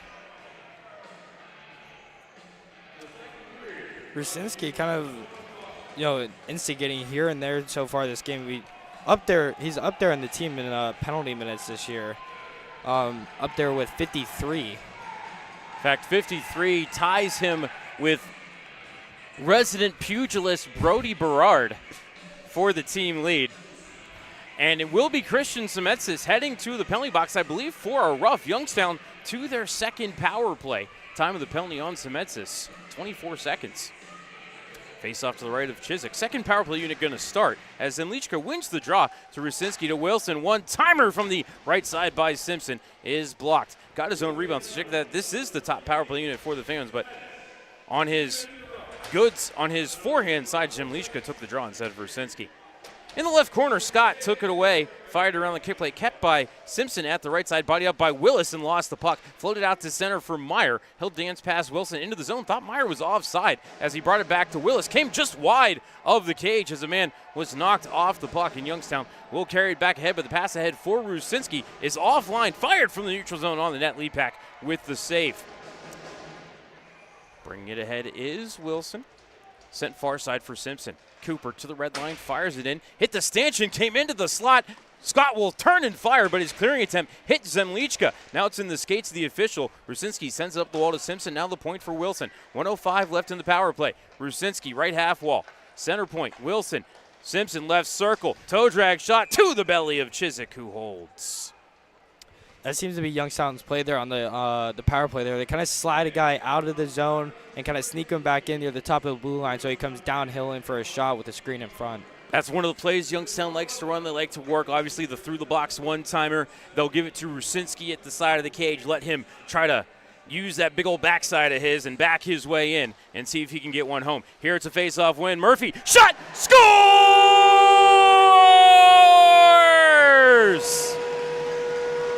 He may not know karate, but he knows karate. Carter Murphy with the power play goal, his fourth goal of the season, puts Youngstown in front for the first time tonight. It's 3-2. Time of the goal, 1:29 for Murph, his second power play goal of the season. That'll also extend his scoring streak to a career-high 6 games. Yeah, just a beautiful face-off win there. Murphy stepped up, walked into the high slot, and just buried it glove side. Jakob Hesch with the assist on the goal. And, Will, I don't think it gets much simpler than that when you draw it up. No, it does not. Off the restart, we're down back into the USA zone again. It's Anderson, top of the right circle. Anderson still with it, comes near side, dropped it back to the point for Tepley. Tepley spins to the top of the circle, walks center point. Still eyeing the cage, got a shot away right to the belly of Chiswick. And Will, Tepley was looking for that 6-hole. Chiswick had to squeeze that right arm tight. And you can tell the Phantoms are coming out here with a much different energy than they did in the first period. They're moving their feet well, getting open lanes, ripping the puck, and that's why they're up 3-2 right now. And I can't imagine Coach Ward very happy about the start. We'll be sure to ask him about that post game. But right now his team is in front 3-2, and also for Youngstown with the power play goal. What that is, I think it's 8 or 9 straight games with a power play goal. I don't have that in the game notes, but I know I have it on one of my spreadsheets here on the computer. We'll look at that maybe at the media timeout. Face off to the right of Chiswick, won by Anderson. Kept at the line by Houston, backhands it into the corner. It rolls behind the cage to Svitov. Svitov being watched by Gutierrez, comes up the far side, back to his forehand, and chips it down to Anderson in the corner. Gloved it down to his stick and worked it back to Svitov. Svitov tried to wrap around Chiswick with the save, and then he pokes it over to Barch. Left it off the corner, and it's grabbed by Johnson as Youngstown has escaped to center. Johnson ahead looking for Barch. Had his back turned as Adams got there in the corner first, and he sent it over to Houston. Up the middle, grabbed by Zemlichka. Over to Orlowski. Orlowski centering, feet unable to tip it home was Hesch. As the angle was wrong there on the redirect for Hesch, as now he tries to step off the corner boards. Horton pressuring him, kept at the line by Sasaki. Kaz spins at the right half wall. Back toward the line, sends it left point for Adams. Center point, Sasaki. Down the wall, pass was behind Adams. It rolled to Zemlichka in the corner. Ricard up the far wall. Still has it on his backhand, trades it back to Sasaki at the point. Kaz tried a little start-stop move, but good defense by Horton. He knocked the puck out to center. Phantoms dump it back in, but they had to touch up, and now USA will turn and dump it deep. Horton redirected it into the zone, but Houston got there first behind the net. Cal dropped it back for Adams, up the wall, kept by Horton, but it came to Zemlichka. He'll fire out to the red line for Sasaki. Kaz into the zone, spins to the left half wall, waits for trailers. Sasaki still with it, down the wall, poked into the corner. Missed Miller, but came through to Zemlichka. Fed around to Berard at the right point. Stepped through a check, but then fanned on the pass. Loose change is picked up by Sears out to center. Sent far side over to Horton, crosses the red line, and chips it just wide of the cage. Off the end wall, it came to Berard near side of the net as USA drops back and sets up the forecheck. 6:10 left in the second. Youngstown leads 3-2. That's where I got the 3 from. Carrying ahead is Hamilton. Jack to the red line and into the zone down the left side. Hamilton shot. Chiswick with the save, tight to the post. Rebound from behind the net, swept up the far wall by MacArthur. He found Fitzhenry. Leaned on from behind by Thompson, but got it ahead to Willis, who chipped it into the zone. Hamilton got there first behind the cage, worked it to Berard. Brody up the far side. Off of Guala, couldn't make it to Miller. As the puck is grabbed by Meyer, came to the near side. Hamilton knocked that ahead. Miller tried to get it deep, but his dump-in attempt hit Semetsis, who fired ahead to the Youngstown line. Trying to get into the zone was Willis. Fired around the wall, but grabbed by Youngstown. Rusinski brought it to the red line, chipped into the zone, but right to the stick of Semetsis again. His clearing attempt stolen by Simpson. Phantoms touch up, they're back into the zone. Stepping toward the net is Simpson. Tried to cut across the blue paint, couldn't do it. Puck is still loose. Where is it? It's still loose, and it comes to the near side or far side, my near side, and it's skated out of danger by Semetsis. USA through center, and they'll turn it over at the line. That was Willis. Simpson carrying ahead, but nice stick by Boganecki to knock it away from Simpson as he entered the zone. 5 minutes gone in the second. Phantoms lead 3-2. Boganecki far side, lifts it ahead to the Youngstown line, redirected into the zone by Meyer.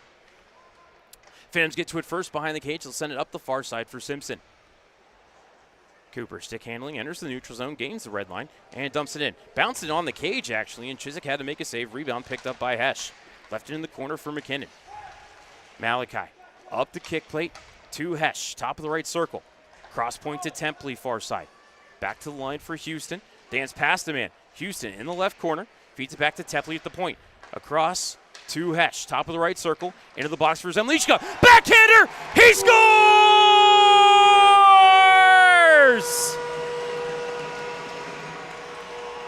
He's having fun looking out for number 1, Ricard Zemlichka. His first USHL goal puts Youngstown ahead 4-2. Time of the goal, 5:40. Will, break it down. That was just an unreal backhander right there. Just used it again. Another goal where they used the backside of their body to box out the man and just fired it through the screen, backhand top shelf. And Team USA is yet to record a shot on net here in the second period. The Phantoms have 6 so far, and they're up 4-2. And beautiful work by, I believe it was Jakob Hesh in front, providing the screen. As Zemlichka from the slot on the backhand hits the top corner. And Youngstown leads by a pair. USA on the attack. It's Barch. Feeding it down to Pandolfo in the right corner. Taken to the boards. And Youngstown will break it out through center. Losing at the blue line was Fitov, but he did get it out to the neutral zone. And Tepley will drop it back for Houston. Cal to Orlowski, who spins it around the cage. Now comes to the near side. Dropped it back for Houston.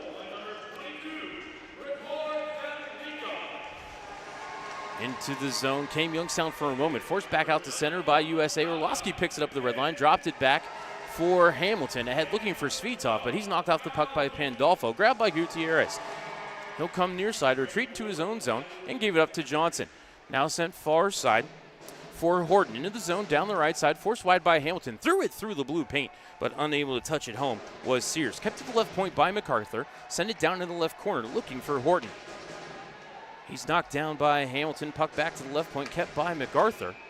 And as he tried to send it down low, puck is out of play. And we'll have immediate timeout. 13-11 left in the second. Phantoms lead by 2. You're listening to Youngstown Phantoms Hockey here on Western Reserve Radio and Flow Sports. You got so much to do. It's got you feeling blue. Put a little play in your day. 'Cause it's fun. So come on, great games wait for you.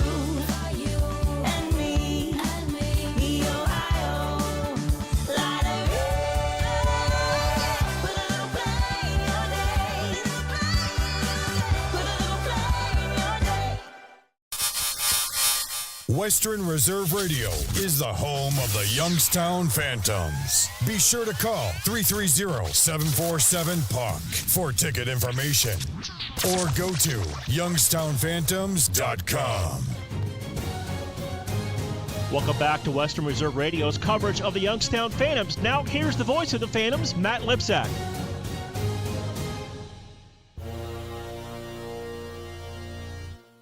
Matt Lipsack joined by Will Craven here. 13-11 left in the second. Phantoms lead 4-2. Pair of goals here in the second period for Youngstown. Power play goal for Carter Murphy. Even strength goal for Ricard Zemlichka. As right now one of our officials, I believe that's Kyle McCauley, talking things over with Greg Moore, causing a slight delay in the action. Now McCauley over to talk to Ryan Ward. I heard from my research department it is 8 straight games with a power play goal for the Youngstown Phantoms. Shout out to Sam Olmstead in the research department. Sam, of course, a member of the Dump and Chase podcast. You can catch that on your favorite podcatcher. Was halfway through this week's interview with Lancers play-by-play man Joel Norman. That seemed to be rather enjoyable. Can't wait to get the second half of that on the way home after the game tonight. Phantoms win the draw, get it out to center. Zemlichka had it taken away for a moment by Scott, but the puck came back to Murphy, and he'll fire it into the zone. Grabbed behind the cage by MacArthur, trying to come up the middle. He'll send it far well for Horton, who took a bump from Hesh as the puck rolled to center for Zemlichka. His cross-sized feed ricocheted to Wilson and ahead to the line for Hesh. Hesh across Sasaki. Zemlichka, low one-timer, kicked out by Chiswick. Rebound to the corner. Zemlichka behind the cage to Sasaki. Tried to throw it off the back of the net, maybe to himself, but knocked away by Schneider. And USA will come through center, 3 strong. Schneider to Horton. Lost at the top of the circle, and carrying ahead is Wilson. Jack into the zone. Thought Sasaki might have been offside there as Wilson had to avoid Boganecki there on the hit as Tepley has to spin away from the blue line as Zemlichka was still in the zone on the play. Phantoms maybe trying to get a line change going here. Now Tepley's into the zone.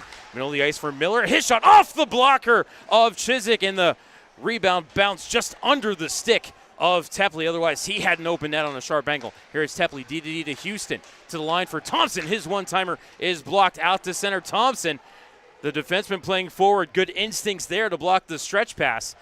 Picked up by Houston, but lost it in the corner to Fitzhenry. Dropped to the top of the circle, but taken away by Thompson, and he'll carry ahead. And took a dangerous hit from the side by Boganecki. Play continues as BT able to bounce right off that one. Meyer out to center, off of Fitzhenry, knocked ahead by Thompson to Rusinski. Centering feed, popped up on net, and Chiswick had to make a chest save. Kept at the right point by McKinnon on the clearing attempt. And here, McKinnon, he gets knocked down hard. Going to be a penalty on that one as Rusinski and Simpson start shoving the USA skater. That is Carter Meyer, and referee blows the whistle. So I hope the Phantoms didn't cost themselves a power play on that one. And Ryan Rusinski is heavily involved in the extracurriculars tonight. I don't know what that's about. But Youngstown seems to be just staying on the power play here as they're not taking it away from the Youngstown side. Boarding the call on Carter Meyer. Third power play of the game upcoming for Youngstown. They're 1 for 2. No penalty on Youngstown, so it will be a power play for the Phantoms. Time of the penalty on Meyer, 8:41.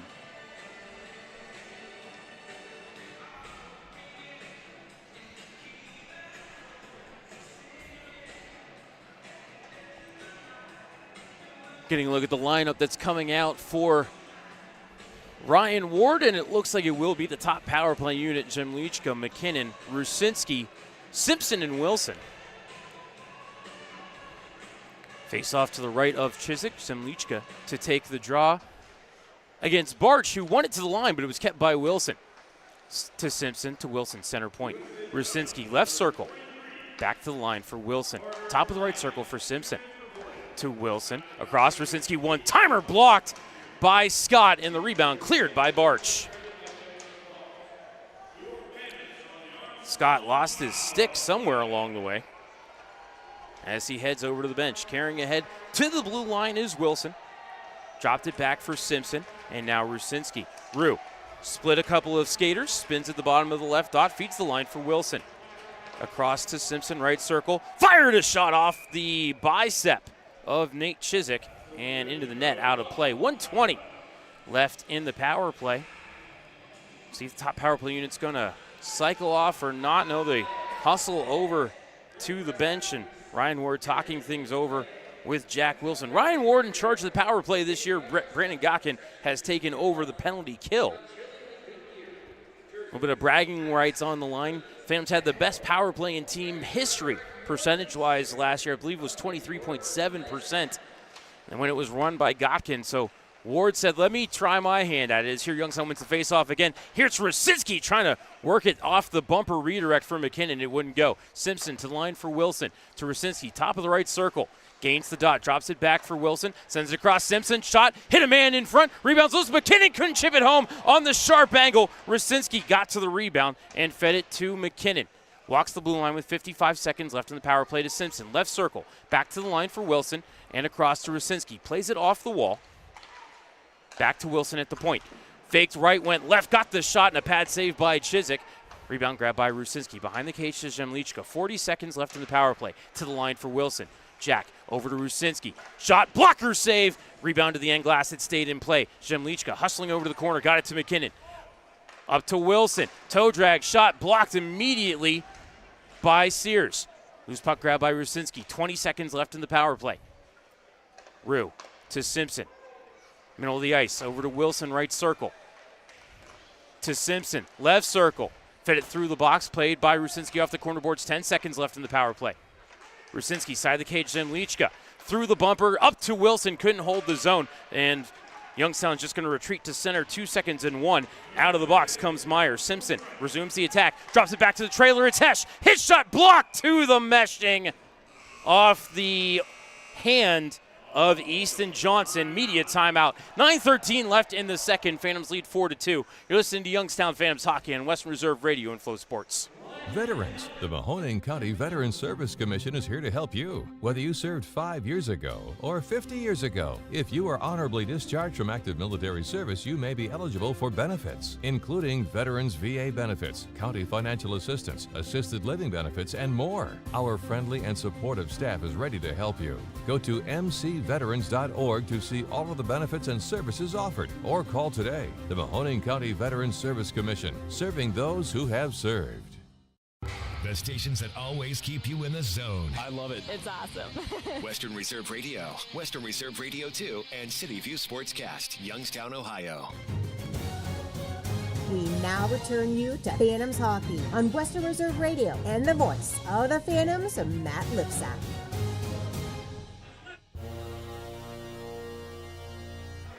.9:13 left in the second. Phantoms lead 4-2, and Will, Youngstown dominating this second period. Yeah, they doubled their shots from last period. They're up 23-11 on Team USA. Team USA is yet to find a shot on cage here for Lepak. I think it was 11-10 at the first intermission, so I've got 12-1 if my YSU math is right. But yeah, Lepak's got to be getting a little cold down there. He's got to amuse himself a little bit. Phantoms win the offensive zone draw, kept in line by Murphy. Over to the right side for a little one-timer by Sasaki. Went wide, rebound behind the cage for Hesh. Fed back to Sasaki at the line. Spins away from Fitzhenry, but lost his footing and slipped up the middle to Geiger. Fed ahead for Willis, has a step. Willis coming in, try to move, and the net is knocked off its pegs. And we may get a penalty shot here, Will.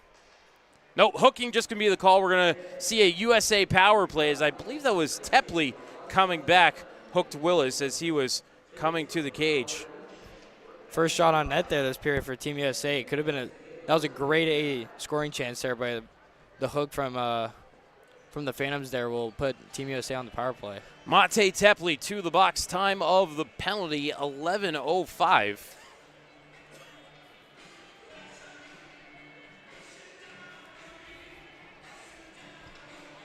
So face-off will be to the right of Lepak. And it will be Meyer to take the draw for USA. And he'll win that face-off. Boganecki over to the right side for Johnson. Johnson, middle of the ice, over to the right circle for Meyer. Top of the circle is fanned on the shot, but kept it in the zone. Over to Boganecki, left side.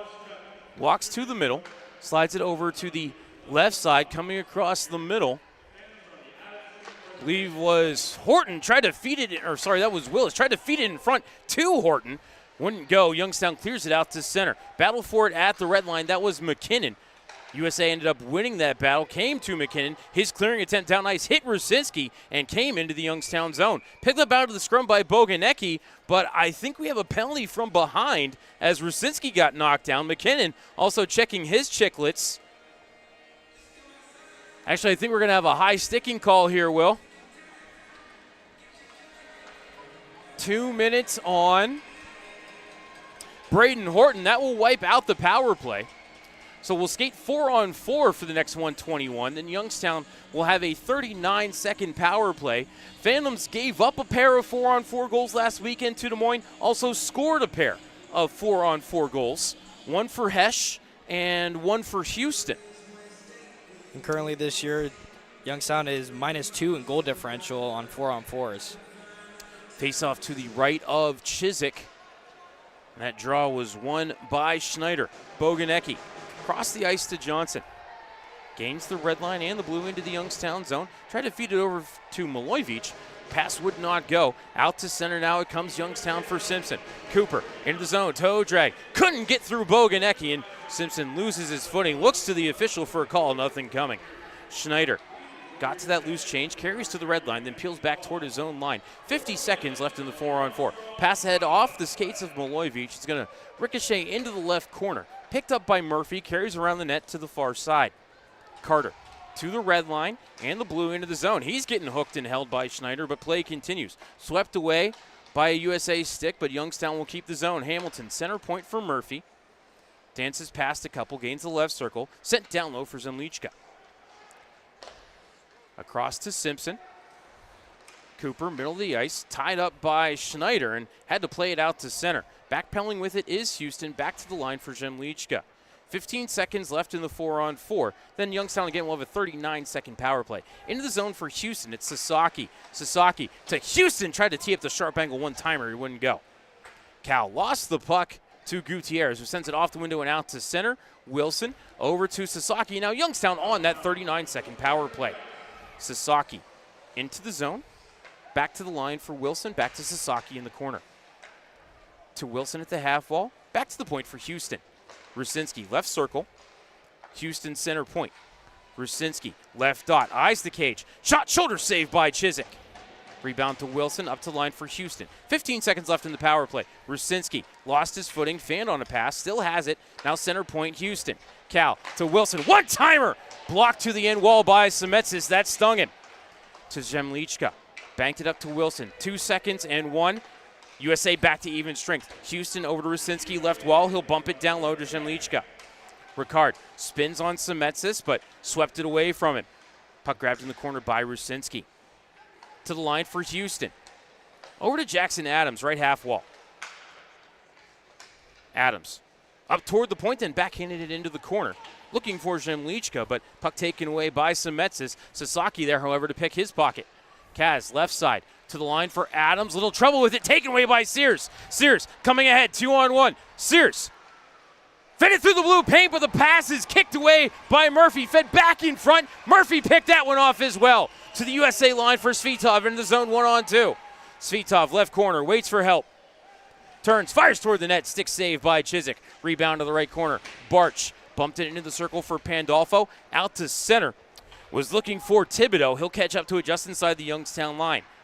Gathers at the right hash marks. Bumped it into the corner, but taken away by Anderson. Logan around the net to the near side. Sent back to the far wall for Murphy. Out to the line for Svitov. Svitov shot. Chiswick save. Rebound grab by Scott. Carried around the net to the near side is Orlowski. Bumped down by Barch. Could have been interference. Play continues. Into the Youngstown zone. A shot is blocked to the right corner. Picked up by Svitov, sent out to center for Orlowski. Chips it to the left wing corner around MacArthur. Scott got there first, sent it over to MacArthur. Up the wall, hit the stick of Svitov, bounced to the middle of the ice. Thibodeau there to pick it up for USA. He'll carry ahead, red line in blue, into the Youngstown zone. His crossing shot as he hit the inside edge of the right circle, caught the end glass. Orlowski behind him to Miller. Sean into the USA zone. Behind him to Hamilton. Pass was out of his reach, and carrying ahead will be Salvador. Into the Youngstown zone, to the middle of the ice. Little trouble with that pass is Meyer. Centering feed off the stick of Hamilton. Kept at the left side by Johnson. His shot to the glove of Lepak, who holds. Yeah, and finally a break in action here, for both teams to reset. A dangerous play there by Jackson Adams there, kind of coughing it up there at the blue line that results in another breakaway, but a little broken up 2-on-1 there prevented Team USA from scoring. Great hustle by Carter Murphy to get back in that play and break up the rush. Face off to the right of Lepak. Face off went cleanly by USA. Geiger, however, fanning on the shot, tried to dump it back down low, but Thompson will recollect and gather out to center. Geiger to Johnson, fires it around the kick plate, comes to the left side for Willis. Bumped it back into the left corner for himself, tried to center, hit the skates of Tepley, and came back to him. Now it's Fitzhenry. Skate to stick, couldn't pull the trigger. He regathers, carries back toward the left point, fired it down the wall, but that's right to Cal Houston. Cal carries to center, red line in blue into the USA zone, makes it all the way to the left corner. Cal was double teamed and lost the puck to Meyer, who slid it up the middle looking for Fitzhenry, did get it to center. Willis couldn't carry ahead, pass taken away by Rusinski. He'll come into the USA zone. His shot is blocked by Geiger. Rebound, Geiger able to backhand it out to center. Grabbed to the red line by Wilson with 3:25 left in the second in a 4-2 Youngstown lead. Fired into the zone by Tepsley. Chiswick around the window over Simpson's head off the skates of Horton and out to center. Grabbed to the red line by Murphy. Carter quickly back to the line. Linesman got in his way, and that's going to be icing on Youngstown. Kind of just an errant pass there by Carter Murphy, trying to hit the looper in the neutral zone here, but just couldn't connect, and now there's a face-off in the D zone. 3:12 left in the second. Phantoms lead 4-2. Shots for the game, 25-15 in favor of Youngstown. That is 14-5 in the period. Face-off to the left of Lepak. Schneider to take the draw and won that face-off against Rusinski, but now Rue with the steal. He'll chip it behind the cage to Murphy. Backhanded around the wall, kept to the left half by Boganecki. He's jumped on by a couple of Phantoms, and Murphy will come away with the puck, banks it out to center, but right there to pick it up is Team USA. Gutierrez, far side, drops back into his own zone, now sends it near side to Boganecki. Fired past Rusinski to the line for Schneider. And ahead for Horton. Into the zone, down the right side to Gutierrez. His shot blocked. Loose puck fired to the near wall and out to center by McKinnon. Hesh picks it up there, carries into the zone. Hesh between the circles. A shot, glove saved by Chiswick. Rebound into the slot, but Schneider will skate it out of danger with 2:30 left in the second in a 4-2 Youngstown lead. Schneider drops it back for Boganecki. Gain the red line, then send it near side looking for Sears, but knocked out to center by Berard. Picked up by Hesh, sent across looking for Sasaki. Pass was under his stick. Kaz picks it up off the far wall, dropped it off for Hamilton. Jack took a look at the cage, carried it in the left corner. Hamilton triple teamed, and then trying to clip him was Boganecki. Saw a clipping call here on Saturday. As play continues, Sasaki in the zone down the left side, looked for a trailer, then tripped it behind the cage. Jemlichka to the left corner was looking for Sasaki. Eventually found him. Boganecki couldn't clear. Berard keeps the left point, fired around the kick plate, looking for Tepley, who was pinching on the play, but taken away by USA, and Schneider bounces it out to center. Skated into by Horton, tries to get around Berard, does so, then floated one down low as a man goes charging into Lepak, and that's going to draw a crowd as he was not pushed or anything. And Will, I don't know if there is a clearer example of charging the goaltender. Yeah, he might have received a little bit of shove, but just to shove the goalie of that magnitude cannot just be done by one shove there. And now, Will, you've never charged a goaltender in your life, have you? No, never. I've never snowed a goalie before. You've never snowed a goalie? Never. Never gone barreling directly never. into one? Never have. Okay, I will take you at your word, young man, as there are 99 seconds left in the second period. And Will, your dad's calling you a liar. What do you have to say about that? Yeah, I might have received a couple punches for snowing a goalie before. And we are staying at 5-a-side on this one, and that doesn't quite sit well with me, but my opinion counts for little and less. Faceoff will be to the right of Owen Lepak, and it will be Barch to take the draw against Logan Anderson. And Barch wins that draw cleanly back to MacArthur. Down the wall, bodied up by Sasaki. Plays it into the left corner for Pandolfo. He's taken to the wall by Tepley. Digging for that puck is Berard.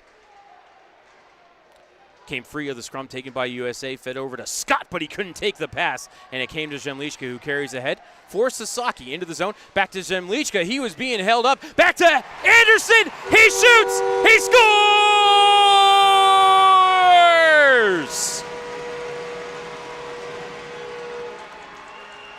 Florida man puts Youngstown up 5-2. Details at 11. Yeah, that was just a beautiful zone entry there. Zemlichka crashed through the 2-lane. Puck was fed there, went off his skate, and Logan Anderson kind of just picked up the loose change and buried it. Time of the goal, 18:45 for Anderson, his 4th goal of the season.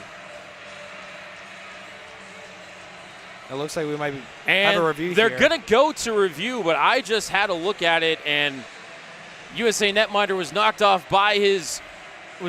by his own skater of his own accord. As we'll take a look at it here as Zemlichka never makes any shove to anything.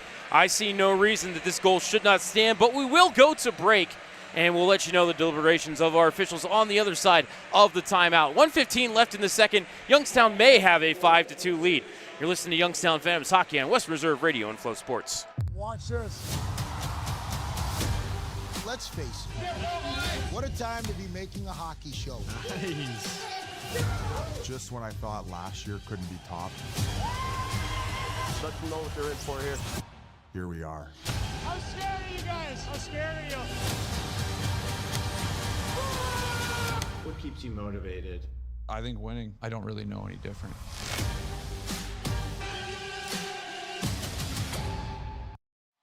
At Texas Roadhouse, we do more than just hand-cut steaks. We have hot, fall-off-the-bone ribs, and everybody loves our fresh-baked bread with that honey cinnamon butter.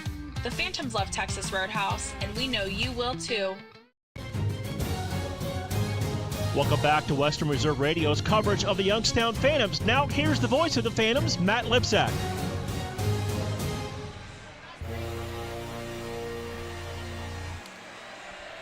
Call on the ice is upheld. We have a good goal for Logan Anderson. USA will lose their challenge. As we described before going to break, yes, Nate Chizik was knocked down, but it was by his own defenseman, and the defenseman was not pushed into the goaltender. So we do have a good goal. Youngstown leads 5-2, and the time of the goal is 18:45. Back off the restart, icing the puck are the Youngstown Phantoms. And, Will, we got a quick look at the replay. I don't think USA had a leg to stand on there. No, that was just Zemlichka just did a beautiful job just crashing in that, stopping at the top of the crease. That was just friendly fire there with Team USA's own defenseman knocking over his goaltender that resulted in the goal there. Faceoff will be to the left of Leakpack after the icing whistle. And USA will control the draw. Walking line is Semetsis. Feeds it over to the left half wall. Geiger with a shot from the top of the left circle, and that is gloved and held by Owen Leapak with exactly 60 seconds left in this middle frame. Phantoms lead 5-2. Shots on goal for the game, 25-15 in favor of Youngstown. That is 16-5 in the period. And U17s came into tonight with a -20 goal differential in the second period through 21 games. Came into tonight actually 2-2-2 on the season when tied at the end of one period, but right now the second period has not gone the way of the red, white, and blue. However, it is Willis with a quick shot that was blocked to the end wall. Loose change picked up by Murphy. Fires up the near side, kept by Geiger, back below the Phantom net. He sent it, but Murphy there with the touch up the near wall for McKinnon. Battle for it there at the left hash is pulled out of the scrum by Murphy. Fed it over to the right side for Wilson. Fired ahead, was looking for Simpson, who had leaked down to the USA blue line, but pass broken up as Rusinski boards a man right in front of the USA bench.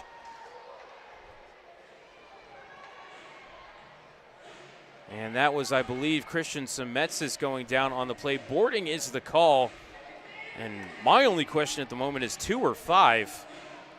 Because not a great look there for the Phantoms captain, who at times has shown frustration this evening, and it is a 2-minute indicator from referee Eric Michaels. Time of the penalty, 1937. So unless USA can score the next 22.5, this will carry over to the middle frame. Greg Moore looks like he's checking out the iPad.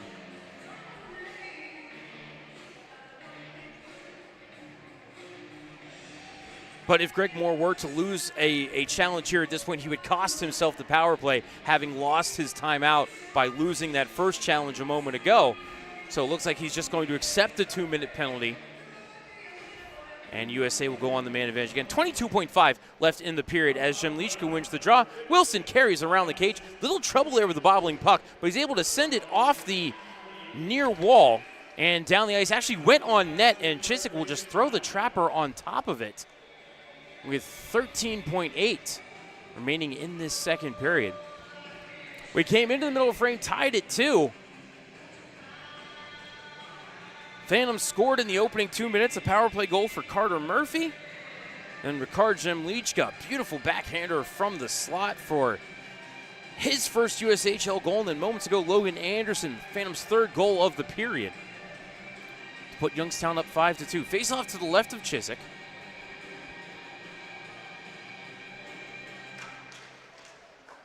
And it is Meyer with the face-off win. Boganecki carries ahead, 10 seconds left in the period. To Meyer, back to Boganecki. Red line in blue into the zone. Dropped it back to the point, nobody there. Poked out the center by Zemlichka. Doesn't have any time left as he gets the shot away right at the buzzer.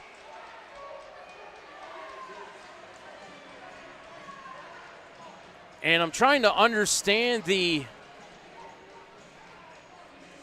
is he really going to give Zemlichka a penalty for shooting right at the buzzer? Well, I don't agree with that call, especially on a grade A opportunity like that when it just hit the buzzer. Well, we'll find out after the break. At the end of 40 minutes of play, Youngstown Phantoms lead Team USA 5-2. Shots on goal for the game, 28-15 in favor of Youngstown Phantoms with 17 shots in the second period. Team USA with 5. We're going to go ahead and step aside for a timeout, and when we come back, we will have the second intermission report here for you on Western Reserve Radio and Flow Hockey. During the fall and winter, grilling season never ends, and Gessler Propane is your local supplier that makes sure you get your hard-earned money's worth. Why go to gas exchanges to pay higher prices for tanks not filled to capacity? Gessler Propane makes sure you're prepared for year-round grilling with 100% filled tanks at a reasonable cost. See Bob Monday through Friday, 10 to 4, and Saturday, 9 to 3 at Gessler Propane, 702 Youngstown Poland Road, Struthers, or call 330-755-9119. Gessler Propane. They got gas. Lena's Pierogi House is your home for the area's best variety of pierogies. Daily specials include the Polish platter, the Hungarian platter, stuffed cabbage, and halushki. Having a last-minute get-together? Lena's has you covered with a wide variety of frozen take-home pierogies and dumplings. Go to Facebook at Lena's Pierogi House to see the weekly lineup of available flavors for dine-in or carry-out. Catch the best at Lena's Monday from 10 a.m. to 4 p.m. and Tuesday through Friday from 10 a.m. to 8 p.m. 20 North Main Street in Hubbard, or call 234-254-8532. Discover Mahoning County and Northeast Ohio, where charm meets adventure. Explore stunning parks, vibrant arts, and rich history.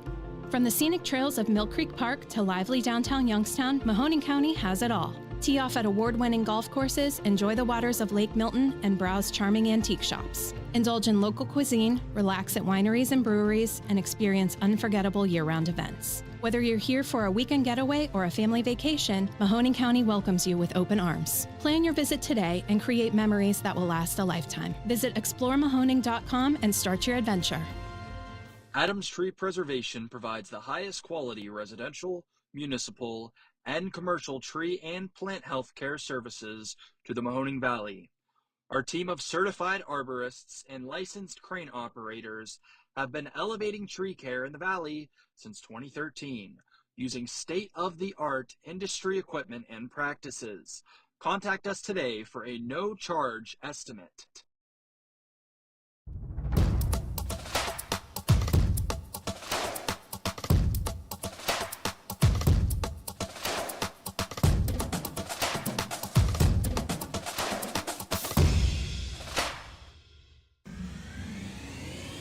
You're listening to Western Reserve Radio, home of the Youngstown Phantoms. On the Live 365 network and the Live 365 app. Welcome back to Western Reserve Radio's coverage of the Youngstown Phantoms. Now here's the voice of the Phantoms, Matt Lipsack.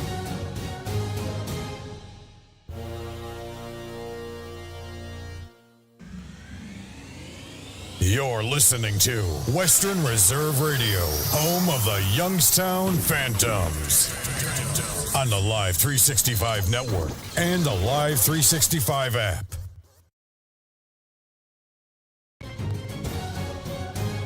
Welcome back to Western Reserve Radio's coverage of the Youngstown Phantoms. Now here's the voice of the Phantoms, Matt Lipsack.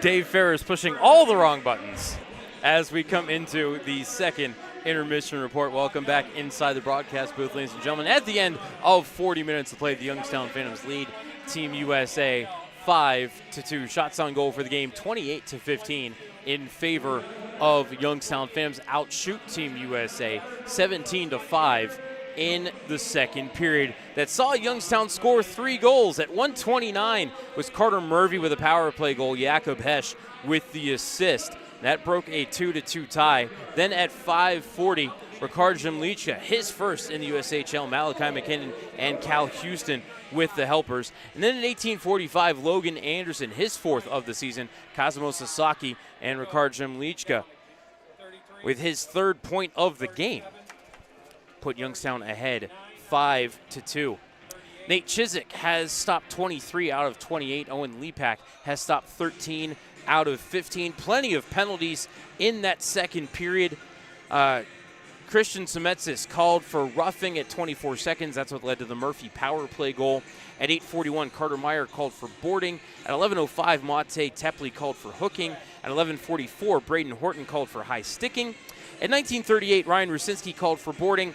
And then, in what I can really only call an egregious miscarriage of justice, Ricard Jemlicha was given a slashing minor at the 20-minute mark for letting his stick touch the pads of Nate Chizik as he skated past after a shot at the buzzer.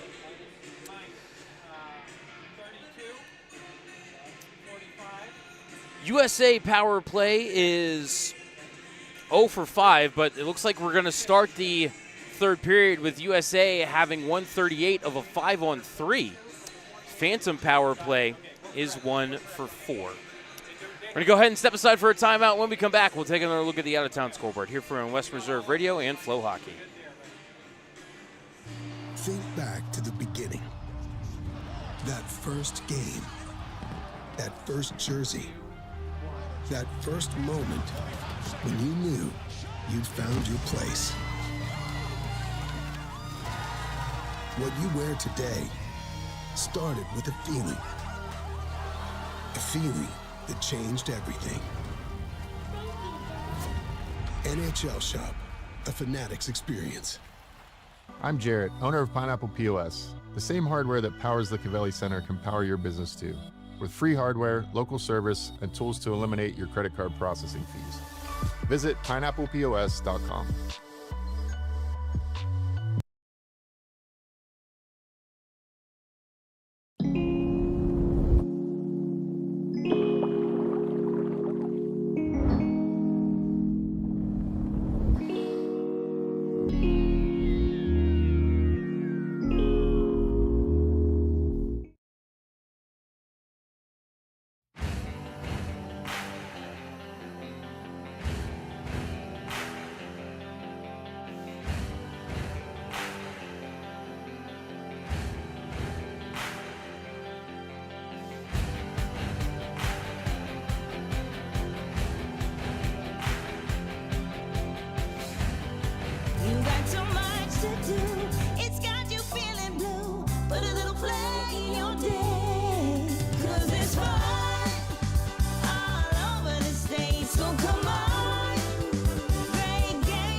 Fans, become part of the Phantoms family to get special discounts, free parking, a reserved seat throughout the year, and more.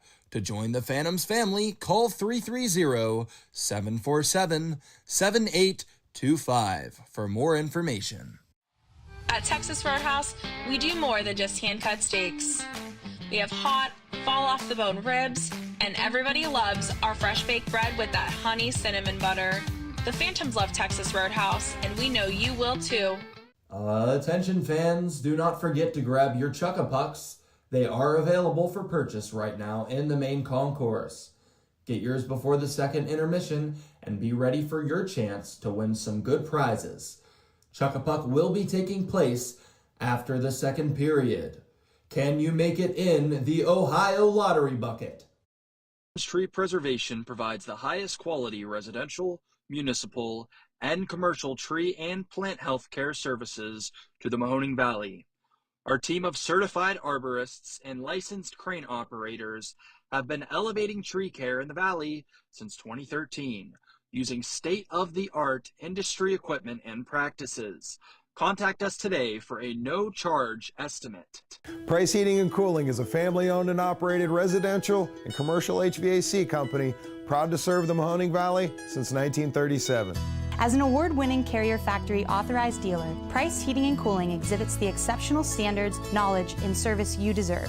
Is your home ready for warmer weather? Call today to learn about our financing options with approved credit on new air conditioning systems. And all of our pricing is upfront with no hidden fees. Turn to your experts in red. Price Heating and Cooling. Fans, 50/50 raffle tickets for tonight's game are on sale now in the main concourse. Tickets are $1 each or 10 for $5. Head to the main entrance to get your tickets now.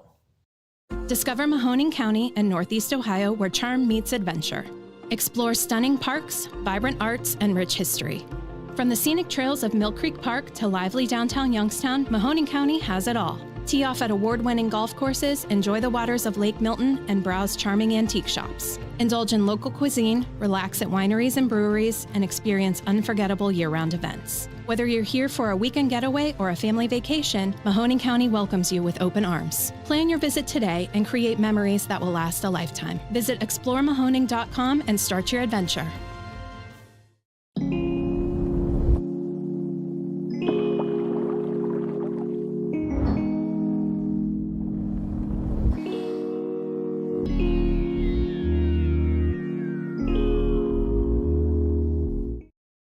Stay up to date on when and where the Phantoms play by following our social media platforms.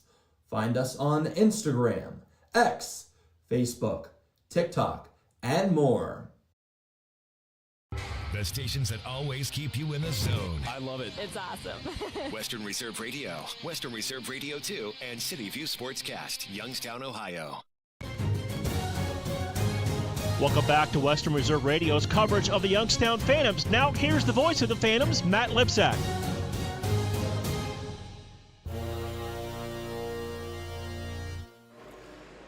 Welcome back inside the Gavelli Center during the second intermission report. Youngstown leads Team USA 5-2. 3-goal period for the Phantoms. Take a look at the out-of-town scoreboard again. This is the only game in the USHL this evening. Last period we went over the slate of games for Friday. Let's take a look at the Eastern Conference standings. Sitting on top with a pair of games in hand on the Green Bay Gamblers are the Youngstown Phantoms. 24-7, 2-1. That's 51 points. Green Bay also 51 points, 24-9, 2-1. But again, Youngstown had 2 games in hand entering tonight and also had more regulation overtime wins than Green Bay. So that's the first tiebreaker. So Youngstown in first by virtue of that. Also Youngstown the superior points percentage on the season against the Green Bay Gamblers. In third place, the Dubuque Fighting Saints, 23-9, 2-0 with 48 points. Muskegon in fourth, 23-10, 0-0. And the Phantoms and Muskegon going to be well acquainted here over the next 3 weeks. A 3-3 weekend this weekend, and then The Jacks will be back here in Youngstown over Valentine's Day weekend for another 3-3. And then Muskegon's also the school day game at the end of February. Youngstown has 4 home games in the month of February, all of them against the Muskegon Lumberjacks, and I cannot tell you how much I hate that. In 5th place are the Cedar Rapids Rough Riders, 17-9-2-4, 40 points. In 6th place, the Madison Capitals, 17-13, 0-2, 36. Chicago Steel checking in, just broke a long losing streak. I think it was a 7-game losing streak for the Steel. They are 13-14, 4-2 with 32 points, 4 points outside of a playoff spot. And then sitting in 8th is Team USA at 6-20, 3-1, and 16 points on the season. And now to take another look at the NHL scoreboard, I will turn it over to Will Craven. In New Jersey, in the second intermission right now, the Kraken and the Devils are knotted up at 2. Second period in Buffalo, the Sabres have given themselves a 3-0 lead over the Flyers with 8 shots on net. The Senators are up on the road 5-0 over the Rangers in Madison Square Garden. And still to come, 10 o'clock tonight, the Vegas Golden Knights will take on the LA Kings in a Pacific Division matchup. That will do it for the out-of-town scoreboard and our second intermission report. Third period action on the other side of the break. Looks like the Phantoms have to kill off a minute 38 of 5-on-3 power play for USA when we return here to the Covelli Center. You are listening to Youngstown Phantoms Hockey on Western Reserve Radio and Flow Sports. During the fall and winter, grilling season never ends, and Gessler Propane is your local supplier that makes sure you get your hard-earned money's worth. Why go to gas exchanges to pay higher prices for tanks not filled to capacity? Gessler Propane makes sure you're prepared for year-round grilling with 100% filled tanks at a reasonable cost. See Bob Monday through Friday, 10 to 4, and Saturday, 9 to 3 at Gessler Propane, 702 Youngstown Poland Road, Struthers, or call 330-755-9119. Gessler Propane. They got gas. Lena's Pierogi House is your home for the area's best variety of pierogies. Daily specials include the Polish platter, the Hungarian platter, stuffed cabbage, and halushki. Having a last-minute get-together? Lena's has you covered with a wide variety of frozen take-home pierogies and dumplings. Go to Facebook at Lena's Pierogi House to see the weekly lineup of available flavors for dine-in or carry-out. Catch the best at Lena's Monday from 10 a.m. to 4 p.m. and Tuesday through Friday from 10 a.m. to 8 p.m. 20 North Main Street in Hubbard, or call 234-254-8532. Are you tired of switching apps just to catch your favorite shows and live events? Say hello to the iMedia One Network app, your one-stop destination for streaming and everything that matters. From national sports to exclusive local content, Western Reserve Radio, Western Reserve Radio 2, and City View Sportscast are now all in one place, anytime, anywhere. Download the free iMedia One Network app on iOS and Android and unlock the future of sports audio in the palm of your hand. The iMedia One Network, your sports app in the Valley. Veterans. The Mahoning County Veterans Service Commission is here to help you. Whether you served 5 years ago or 50 years ago, if you are honorably discharged from active military service, you may be eligible for benefits, including Veterans VA benefits, county financial assistance, assisted living benefits, and more. Our friendly and supportive staff is ready to help you. Go to mcveterans.org to see all of the benefits and services offered, or call today. The Mahoning County Veterans Service Commission, serving those who have served. Discover Mahoning County and Northeast Ohio, where charm meets adventure. Explore stunning parks, vibrant arts, and rich history. From the scenic trails of Mill Creek Park to lively downtown Youngstown, Mahoning County has it all. Tee off at award-winning golf courses, enjoy the waters of Lake Milton, and browse charming antique shops. Indulge in local cuisine, relax at wineries and breweries, and experience unforgettable year-round events. Whether you're here for a weekend getaway or a family vacation, Mahoning County welcomes you with open arms. Plan your visit today and create memories that will last a lifetime. Visit exploremahoning.com and start your adventure. Price Heating and Cooling is a family-owned and operated residential and commercial HVAC company proud to serve the Mahoning Valley since 1937. As an award-winning Carrier Factory authorized dealer, Price Heating and Cooling exhibits the exceptional standards, knowledge, and service you deserve. Is your home ready for warmer weather? Call today to learn about our financing options with approved credit on new air conditioning systems. And all of our pricing is upfront with no hidden fees.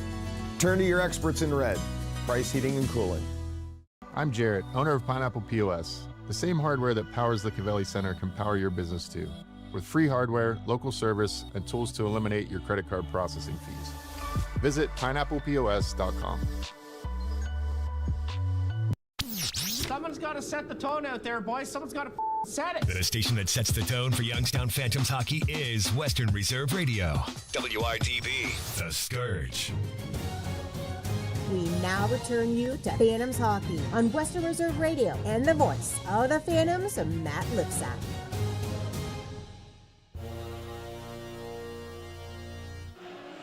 Welcome back inside the Covelli Center for the start of the third period. Matt Lipsack and Will Craven here with you, as Ricard Zemlichka has just gone to the box for one of the softest slashing calls I have seen in a long time. So 1 minute and 38 seconds of 5-on-3 power play time for USA. You can roll for initiative because the third period's underway as Hesh wins the draw. Wilson will turn and fire it down the ice. Gutierrez ahead to the Youngstown line for Horton. Drop back to Fitzhenry. He's forced away from the line. Gutierrez now into the zone. To the right point. Fit to the left circle for Fitzhenry. Fanned on the shot. And then sent back to the line for Gutierrez. To Meyer. Right circle. Fanned on a pass, but Wilson had a little more time as he just softly backhanded to the line. He probably could have cleared that the length. As here it's Meyer left circle with a shot. Leapak the save, and he covers. Wilson and Houston are doing a great job down low, clearing out guys in front as Leapak had a clear view of that shot from the left dot. Minute exactly remaining on the boarding call to Ryan Rusinski. So 38 seconds gone here in the third period, which is presented by Mercy Health.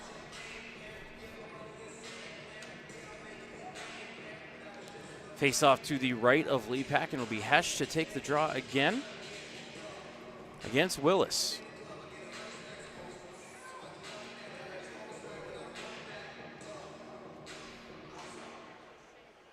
Hesh going to get kicked out of the circle, so now the Phantoms have to have a defenseman take the draw, and in will step Cal Houston.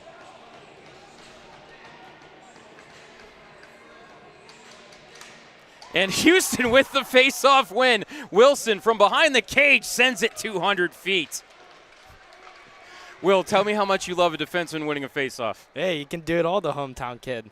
45 seconds left in the 5-on-3 as into the zone comes Fitzhenry with speed. Forced wide by Houston. From behind the net, throws it to the top of the right circle. He found Willis, who skates center point. Left circle for Meyer. Behind him to Fitzhenry. Center point, Gutierrez. Right circle, Meyer. Oh, off of Leapak and in. Thought that one might have hit the side of the cage, but no, Leapak says off his arm and in. And USA gets the 5-on-3 power play goal. And they will cut into the Phantoms' lead. It is 5-3. Time of the goal, 1:07. 53 seconds left on the penalty to Ricard Zemlichka.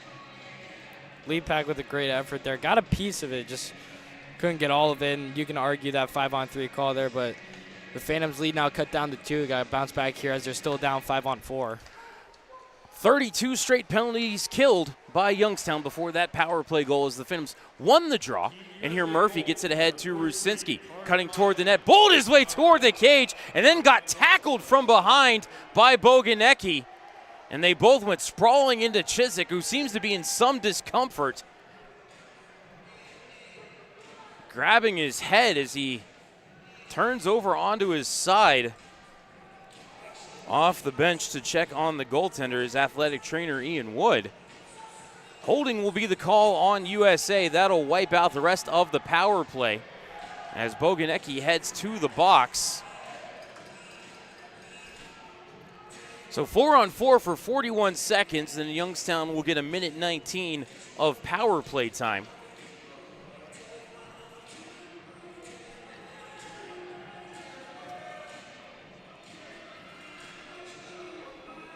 And, Will, a dangerous play there by, Boganecki. He put his own goaltender in danger by wrapping up Rusinski and not, giving him an opportunity to avoid the netminder. Yeah, I understand the move there by the USA defenseman. They're using the wrap move to keep Rusinski on the outside, but to put both arms over him, just tackle him into your goaltender, puts not only the players at risk, but the goaltender taking the impact, possibly hitting his head off the post.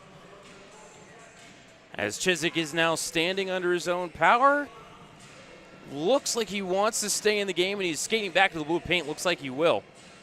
So good to see Nate Chiswick up after the contact. So again, we're going to skate 4-on-4 for the next 41 seconds. And time of the penalty on Boganecki, 1:19.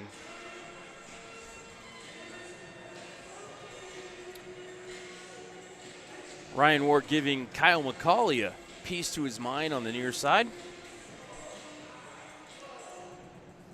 For the Phantoms, it'll be Houston, Rucinski, Simpson,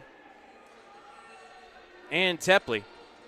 Ward and McCauley done with their discussion, and we'll get back to action.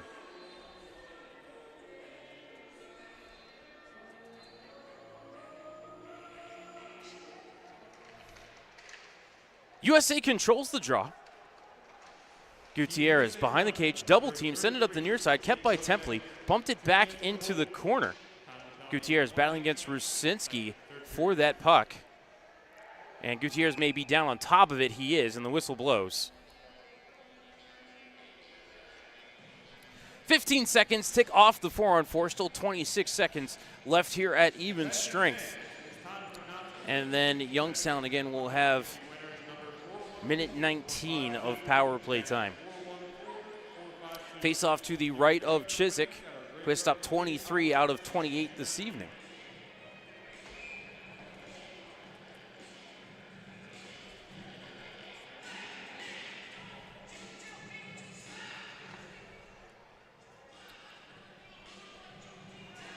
Rucinski kicked out of the circle, maybe, or was it a face-off warning? He is kicked out of the circle. Okay, Simpson will step in to take the draw.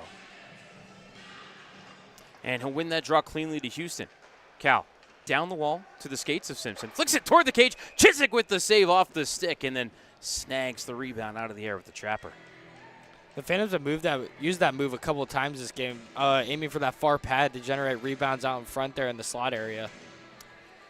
21 seconds left in the 4-on-4. You know, I don't believe Cooper Simpson has a point tonight. His 4-game scoring streak in jeopardy. Same with the 3-game scoring streak for Ryan Rucinski. As the Phantoms win the draw again. Here it's Houston to Wilson, back to Houston, left circle.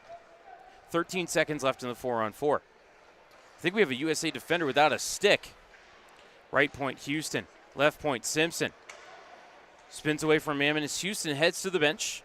And now out of the box comes Zemlichka as Simpson just drifts it wide of the near post. Wilson hustling to keep it in the zone. And it's McKinnon. Top of the right circle as the Phantoms are on the power play. Wilson to Rucinski, left circle. Back to Wilson at the point, back to Rucinski near side. To Wilson, right circle, Simpson. One-timer blocked by Scott. That stung him bad. Simpson gets his own rebound. Across Wilson, one-timer off the side of the cage. No, blocked by Scott. It came back to Wilson. Simpson, left circle. Shot blocked by Scott. Simpson to Wilson. To Rucinski, top of the right circle. His shot, scores!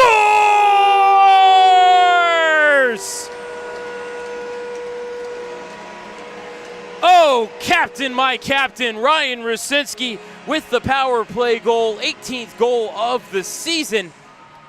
And Youngstown's back in front by 3. It is 6-3. Time of the goal, 2:44. And, Will, that power play is a shooting gallery for Youngstown. Oh, yeah. In credit to USA there, a couple of great block shots there on the wings, but, the Phantoms stuck to what they were good at, using the shots coming downhill from the blue line, and Rucinski ripped it top left and buried it. So Rucinski will keep that scoring streak alive. Not sure if Simpson got the second assist or not. I know Wilson got the primary, as I just got a look at the replay. And now off the restart, we are back down in the USA zone, but the 17s bringing it back ahead.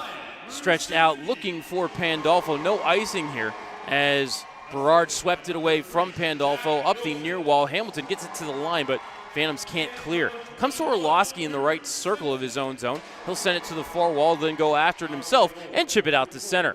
Glove down at the line by Johnson. Fired ahead, was looking for Thibodeau, but broken up by Youngstown. They'll turn and fire it deep. Played back into the Youngstown zone by USA. Berard stretches it out to the USA line, and turning and backhanding it deep is Svitov. Picked up in the right corner by Thompson. Braden chipped it behind the net. Only one there is Semetsis. Knocked down by Guala. Came up the near wall, taken by Miller. Fed into the slot, but pass was picked off by Gutierrez. He'll carry around his cage to the far side, then send it back near corner. Semetsis out to center. Pass would not go, and that'll be icing on Team USA with 16:05 left in the third. This Thompson line's been fun. Has been fun to watch all night. You know, they're not the highest of producers, but you know they're getting their nose dirties in the gritty areas, and they're coming up with corner wins, board battle wins, and they're getting shots off on net. And as I take another look at the replay of the Rusinski goal, it will be Rusinski from Simpson and Wilson. So Simpson will extend his scoring streak to 5 games.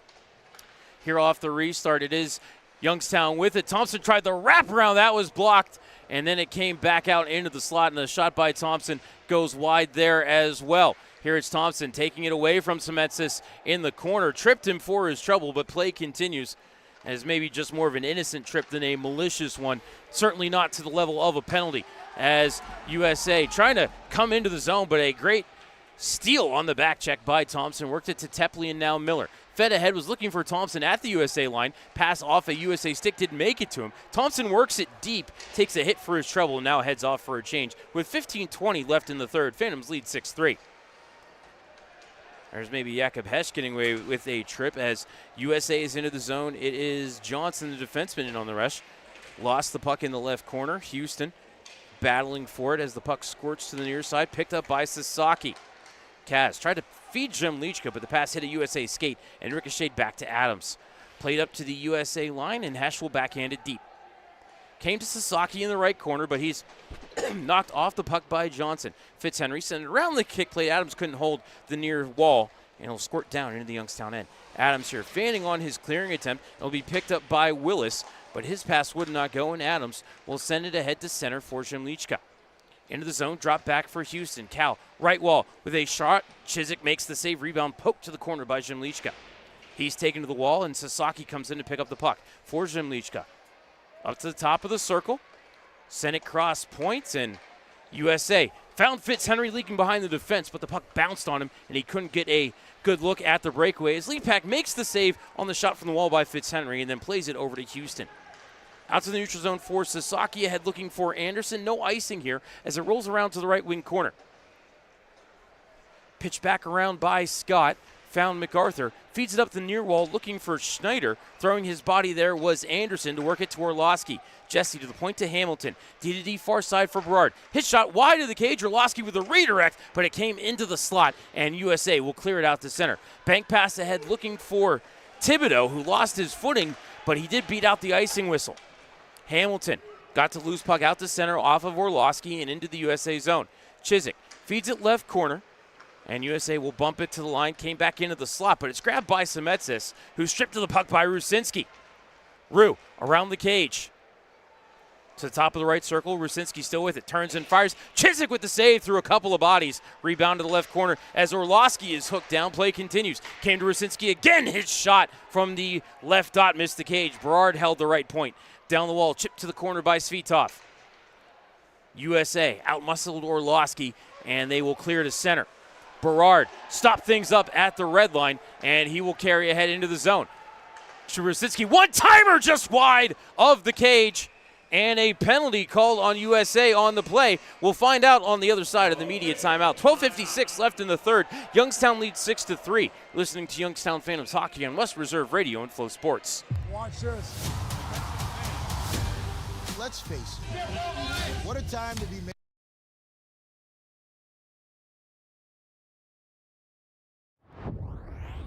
Your best source for everything hockey is here.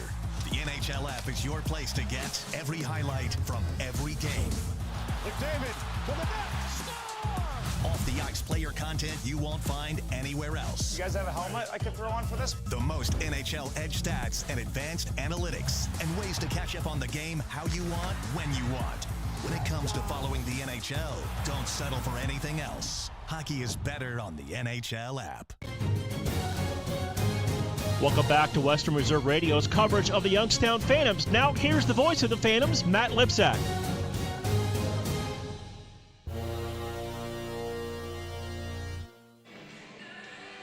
Christian Semetsis back to the box. Did not see an indicator, but Youngstown will head back to the power play. Believe this will be their 6th opportunity, 2 for 5 so far. As there's 12:56 left in the third, Youngstown leads 6-3. Most recent goal belongs to the Phantoms captain Ryan Rusinski. Was a power play goal on their last attempt. It'll be Rusinski here to take the faceoff.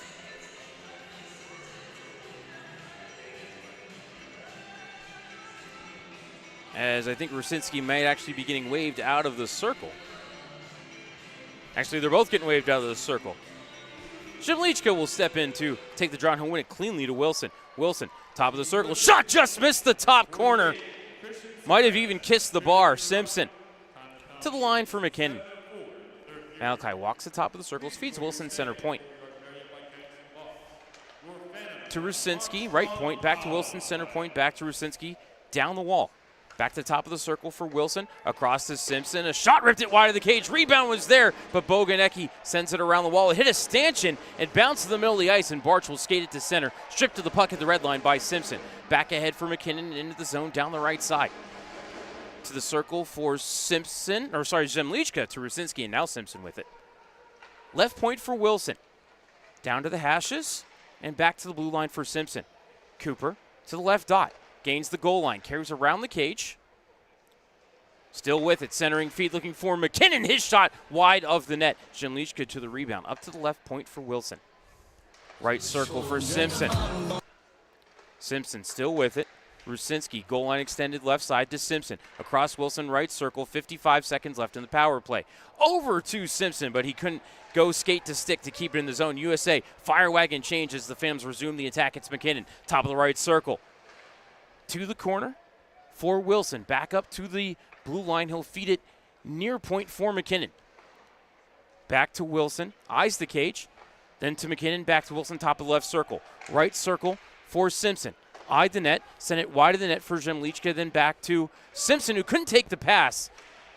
As it's down into the Youngstown zone. Simpson has to hustle back as Sears got a shot on the net, and then the rebound. He just poked wide. Phantoms will cycle on the second power play unit as the first unit there, dominating with the zone time, just not much going toward the cage. As here it's Murphy had Hesh with a step, but it ricocheted off his stick and just wide of the cage. Chiswick threw the trapper on top of it with 3 seconds left in the power play. 10:59 left in the third. Phantoms lead 6-3.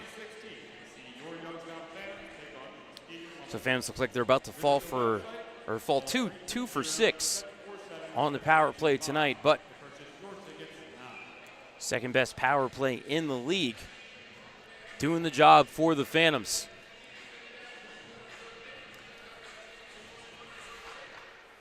As Hesh wins the face-off, Anderson with the shot, missed the cage, and out of the box comes Semetsis. USA clears the center, grabbed there at the red line by Murphy, fired right back in. Off a stanchion, it came up and hit the side of the cage, and Chiswick set it up for MacArthur. Sent around the wall to the far side and now out to center. Into the zone comes USA. That is Willis taking a couple of checks, but works it to Fitzhenry. Fed up to the line, now left circle for Meyer. It drifted on him as he was about to pull the trigger on a shot. Gathered in behind the goal line, centering feed up to the line, kept by MacArthur. Back to Meyer near wall.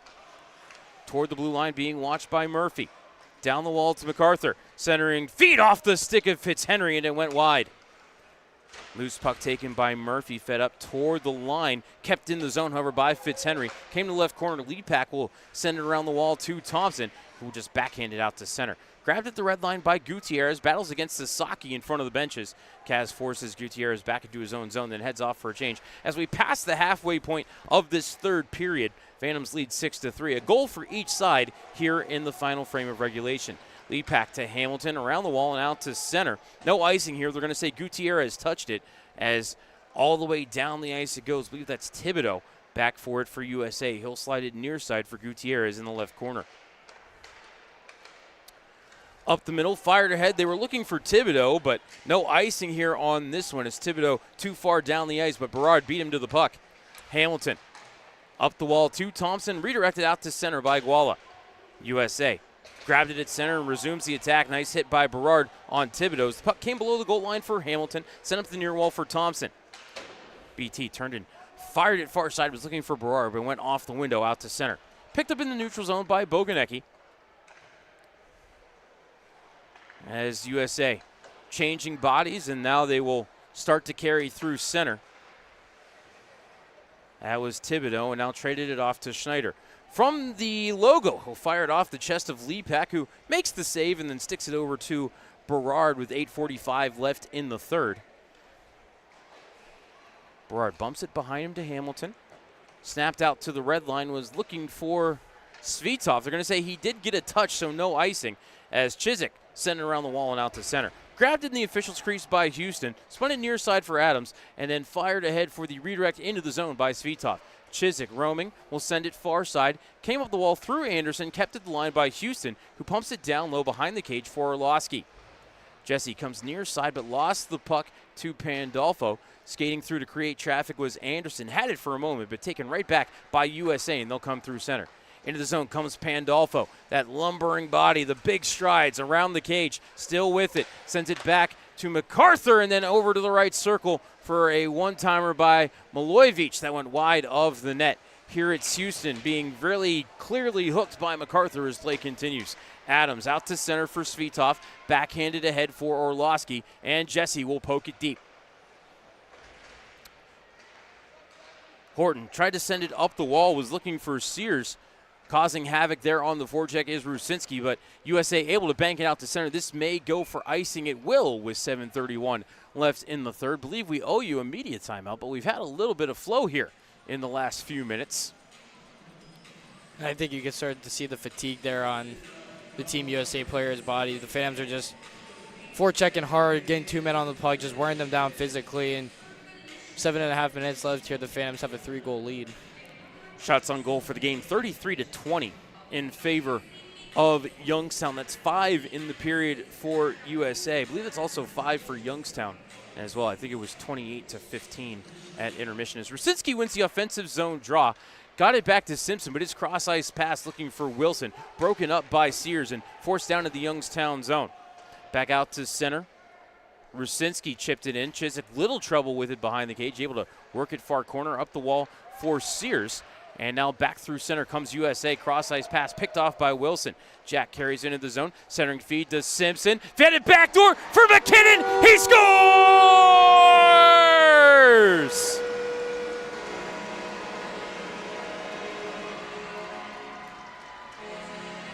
You do not know the power of the dark side. Malachi McKinnon, his 14th goal of the season. The extra point is up and good. Youngstown leads 7-3. Time of the goal, 12:54. And that was just a beautiful read there by Jack Wilson to kickstart that all.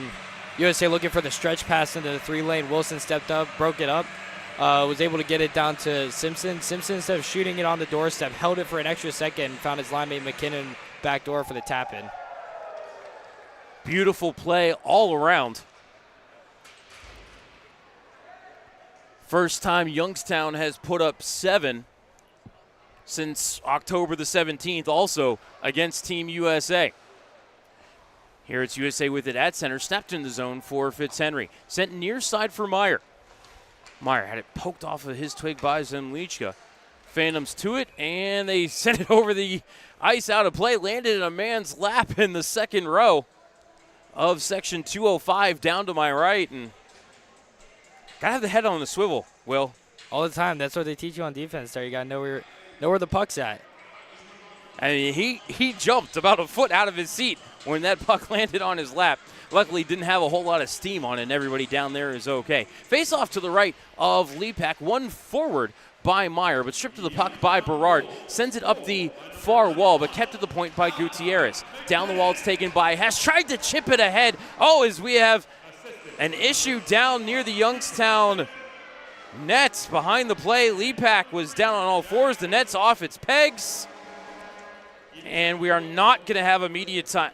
They are going to have the media timeout. 6:30 left to the third. Phantoms lead 7-3. You're listening to Youngstown Phantoms Hockey on West Reserve Radio and Flow Sports.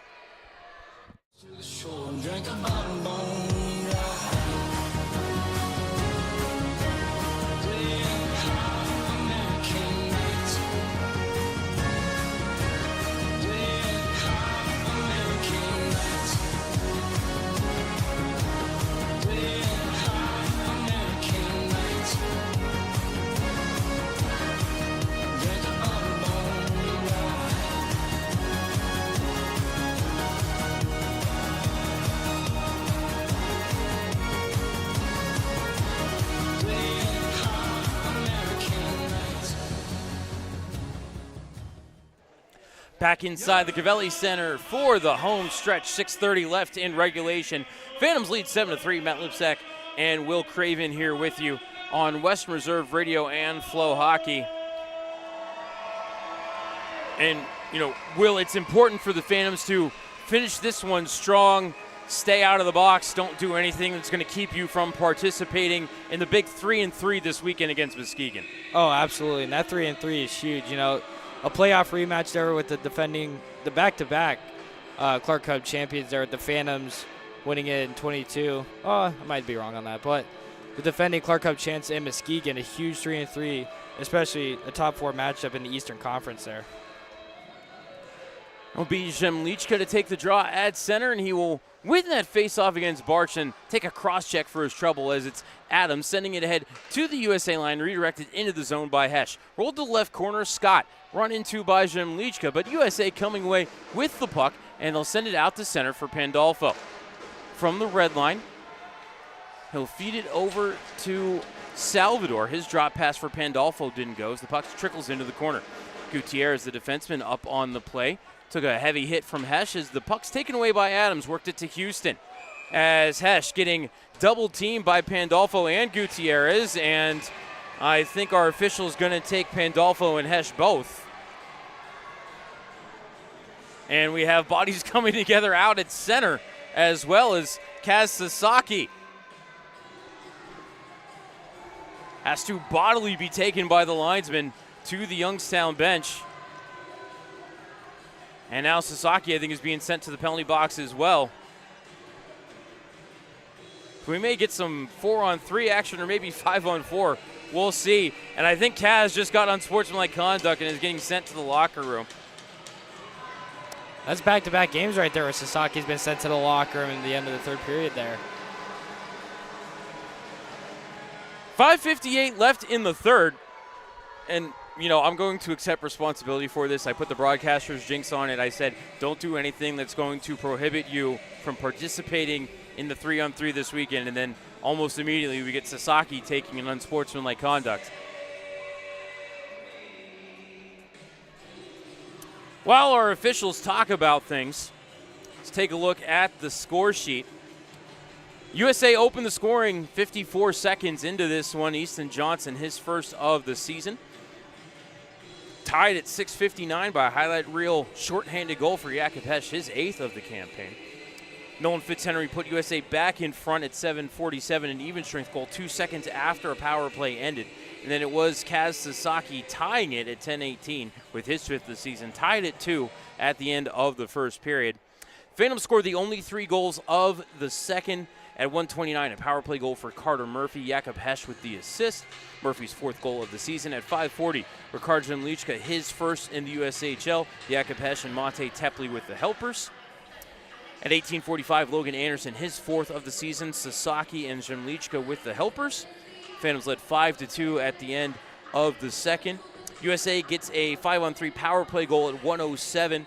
Carter Meyer with the goal, his 7th of the season. At 2:44, Rusinski, a power play goal, his 18th goal of the season. Wilson and Simpson with the helpers. And at 12:54, Malachi McKinnon, an even strength goal. Simpson and Wilson with the helpers, and that is how we got to 7-3.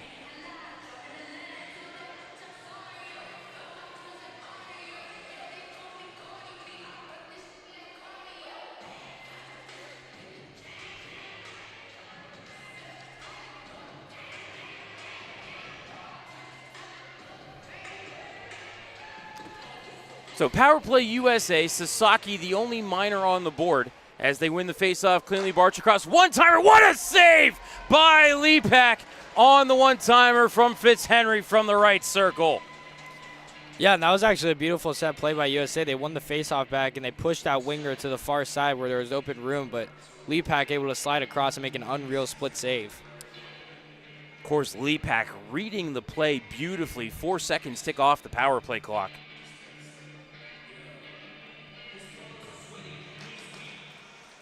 USA with the faceoff win again. Fitzhenry, however, couldn't hold the zone. He'll have to chase it down at center.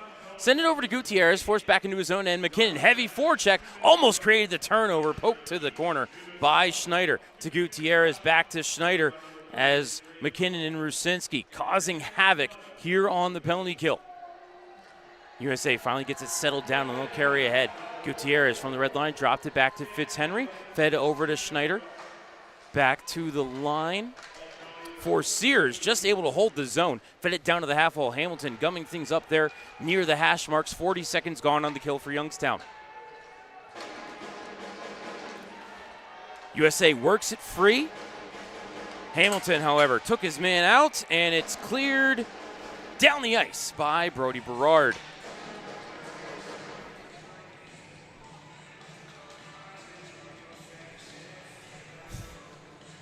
As we have some random music playing here, somebody bumped a button over in the production booth. Now the music stops and play continues. USA lost it entering the zone. Murphy would backhands it off the window and down the ice. 50 seconds left on the power play for USA. Into the zone come the 17s around the kick plate to the far side. Meyer down the wall through Willis, picked up behind the cage by Horton. Up to the right point for MacArthur.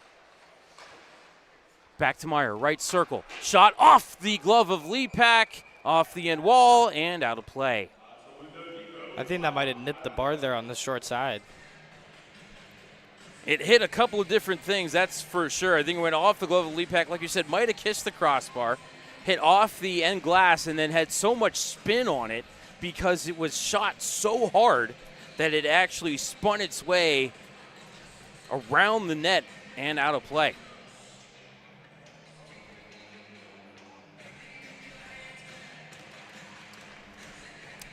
As one of our officials over to talk to Alex Russo in the timekeeper's box.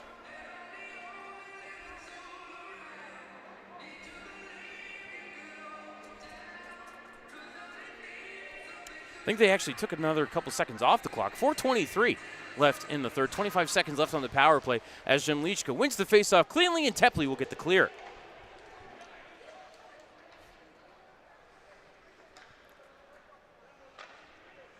Chiswick sets it up for the carry ahead by Johnson. Gains the red line and drops it back to Meyer. Sent near side, but that pass across looking for MacArthur threw off the zone entry.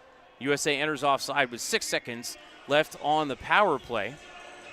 Braden Thompson serving the minor for Kazimo Sasaki as he was sent to the locker room. Got a 10-minute misconduct for unsportsmanlike conduct. Kaz will get an early shower.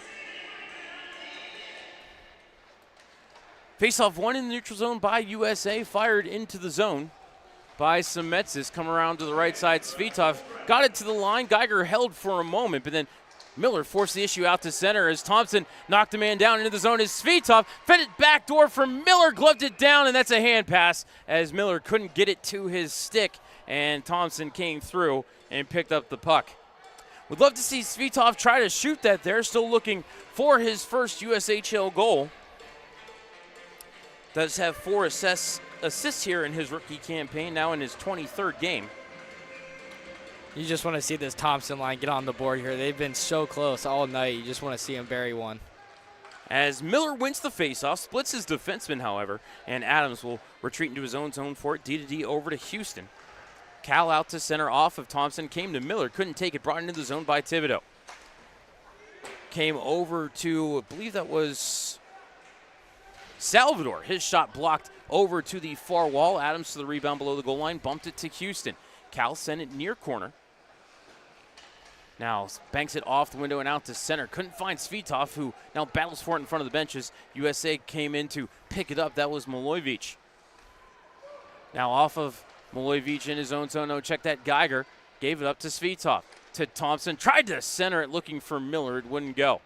To Thompson in the corner. Battling for it. Came to Miller. Sean, top of the left circle. Across the top of the circles now. Turns and fires. Chiswick with the save as that one got through traffic. Rebound in the left corner. Adams being bodied up by Geiger with 2:50 left. Puck up to the point kept by Thompson. Braden walks the line. Feeds it over to Berard right side. Berard back across as Thompson and trying to see if it is 38. Salvador collide, and they're going to call Thompson for interference. And now I think Geiger's getting a penalty as well. This is going to be 4-on-4. I want to say that just looked like an accidental Yeah, collision. well, I'm with you. I thought that was incidental contact. There were a lot of real quick hand signals there from Eric Michaels. I think I saw Thompson 2 interference. I think it was Semetsis going to the box, 2 roughing, 2 minutes each way, and we're going to Geiger to the box. And 2 minutes each way, we're going to skate 4-on-4 again. There are a lot of hand signals real quick.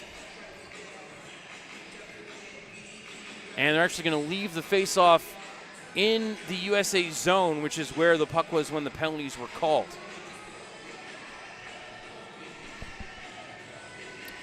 Anderson to take the draw has Orlowski set up in the shotgun.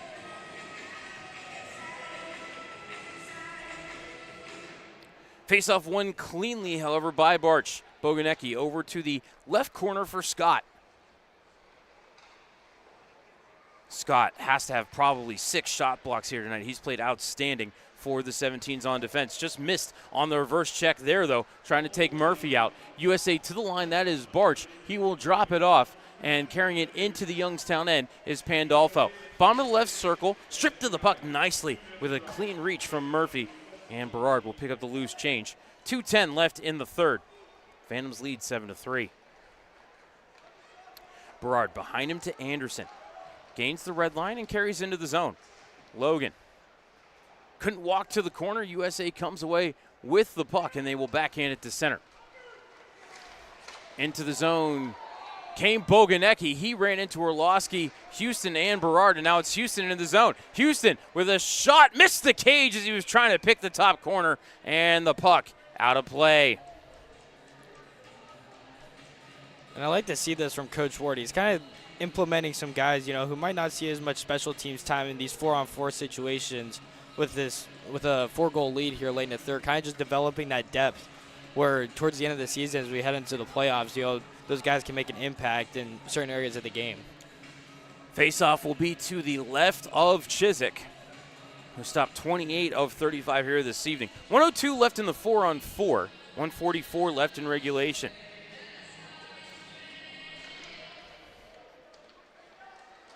USA controls the draw, and they'll skate it through center. Gutierrez dumped it to the right wing corner. Sears battling for it against Houston, who worked it to Tepley. Mate spins away from Schneider, and now works it up the near wall, hopped over the stick of Guala, who stays on it and forces it out to center. Sears back for it for USA, retreats into his own end, and sends it far side for Semetsis. Behind him to Schneider, and then out to center for Sears.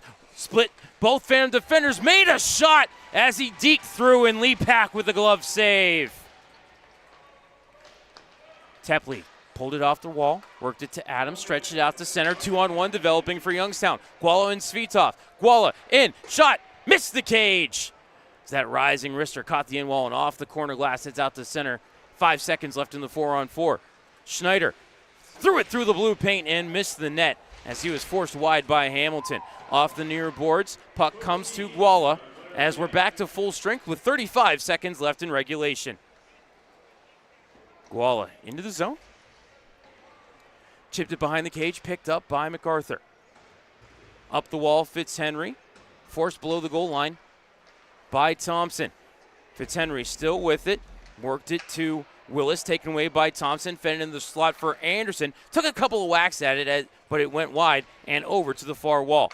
Meyer up to the line, kept by Adams. Between the circles, his shot, saved by Chiswick. Rebound, Thompson scores!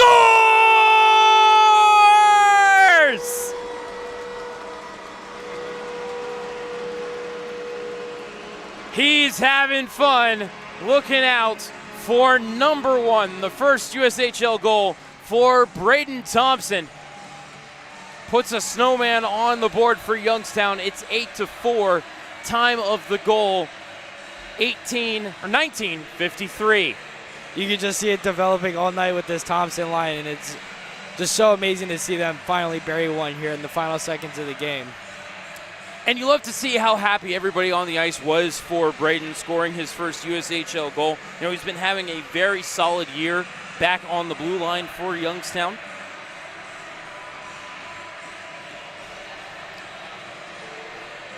And it's nice to see him get rewarded. Up playing forward tonight with the Phantoms short a couple of bodies due to the All-American game as USA wins the faceoff, fires it into the Youngstown end, and now the Covelli Center this evening, ladies and gentlemen, is closed for business as Youngstown wins 8-3. Final shots on goal for the game, 38-22 in favor of Youngstown. Phantoms with 10 shots in the third period, and USA with 7. We're going to keep it right here for the post-game show. USA opened the scoring 54 seconds into the first period. Easton Johnson's first of the season. Carter Meyer with the helper. At 6:59, Youngstown tied with a shorthanded goal off the stick of Jakob Hesch. 8th goal of the season. First shorthanded goal of the season. Jack Hamilton and Logan Anderson with the assists. We were tied at 1. USA scores 2 seconds after that same power play ends. Nolan Fitzhenry, his 9th of the season. Diego Gutierrez with the assist. And USA went in front 2-1. Phantoms tied at 10:18. Kazimo Sasaki, his 5th of the season. Ricard Zemlichka and Braden Guala with the helpers. First point in the USHL for both Zemlichka and Guala. And we were tied at 2 at the first intermission. Carter Murphy puts Youngstown ahead at 1:29 with a power play goal. Jakob Hesch with the assist, 3-2 Youngstown. Ricard Zemlichka gets the game-winning goal at 5:40 of the second, his first goal in the USHL. Hesch and Mate Tepley with the assists, 4-2 Youngstown. Logan Anderson makes it 5-2 Youngstown in 18:45, his 4th goal of the season. Kazimo Sasaki and Ricard Zemlichka with the helpers, 5-2 at the end of the second. USA gets a 5-on-3 power play goal at 1:07 of the third. It was Carter Meyer, his 7th of the season. Diego Gutierrez and Nolan Fitzhenry with the helpers, 5-3. Youngstown scores a power play goal of their own at 2:44. Ryan Rusinski, 18th goal of the season. Jack Wilson and Cooper Simpson with the assists. That makes it 6-3. Malachi McKinnon kicks the extra point at 12:54. His 14th of the season. Simpson and Wilson with the helpers. Again, that makes it 7-3. Then in 19:54, Braden Thompson, his first in the USHL goal to wrap up the scoring. They're still working on the assists on that one down the press box to my left. And that is how we got to our 8-3 final. Owen Lepak gets the win.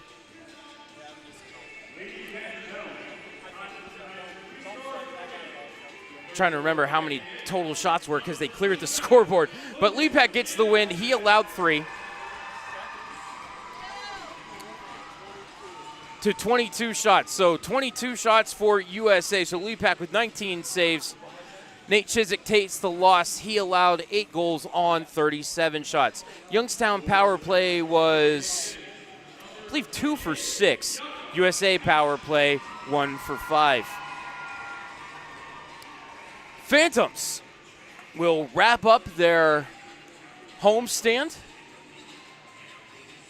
on Friday night against Muskegon, the start of a 3-3 weekend. Again, the teams will play here in Youngstown on Friday, then up in Muskegon on Saturday and Sunday. Puck drops here on Friday at 7:05. Pregame show goes on the air at 6:45. Before we get out of here, Will, your final thoughts on the game? That was just a well-played 60 minutes there by Youngstown. This team is really showing no flaws whatsoever. They're in the month of January now. They've only had 2 regulation losses since the month of November, and as long as they stay consistent and manage to put together these team games, there's no other team in this league that's going to stop these guys as they head into the home stretch of the season. Well, Will, thank you for joining me on the broadcast tonight, man. You were amazing. Thank you very much for bringing the hockey IQ and definitely raising the level of the hockey IQ here in the broadcast booth. For my engineer, Dave Ferris, for Jim Craven sitting there doing very little, maybe not even paying attention to the game really. For Brendan Miller, keeping things up to date for you on social media. And for Will Craven, I am Matt Lipsack, the voice of the Youngstown Phantoms. Thank you for tuning in tonight, everybody. One more time, your final score, Youngstown 8 and Team USA 3. We will catch you here at the Covelli Center on Friday against Muskegon. Sound out. Fade to black. We thank you for joining us for this special presentation of the iMedia One Network, and we now return you to your regularly scheduled programming.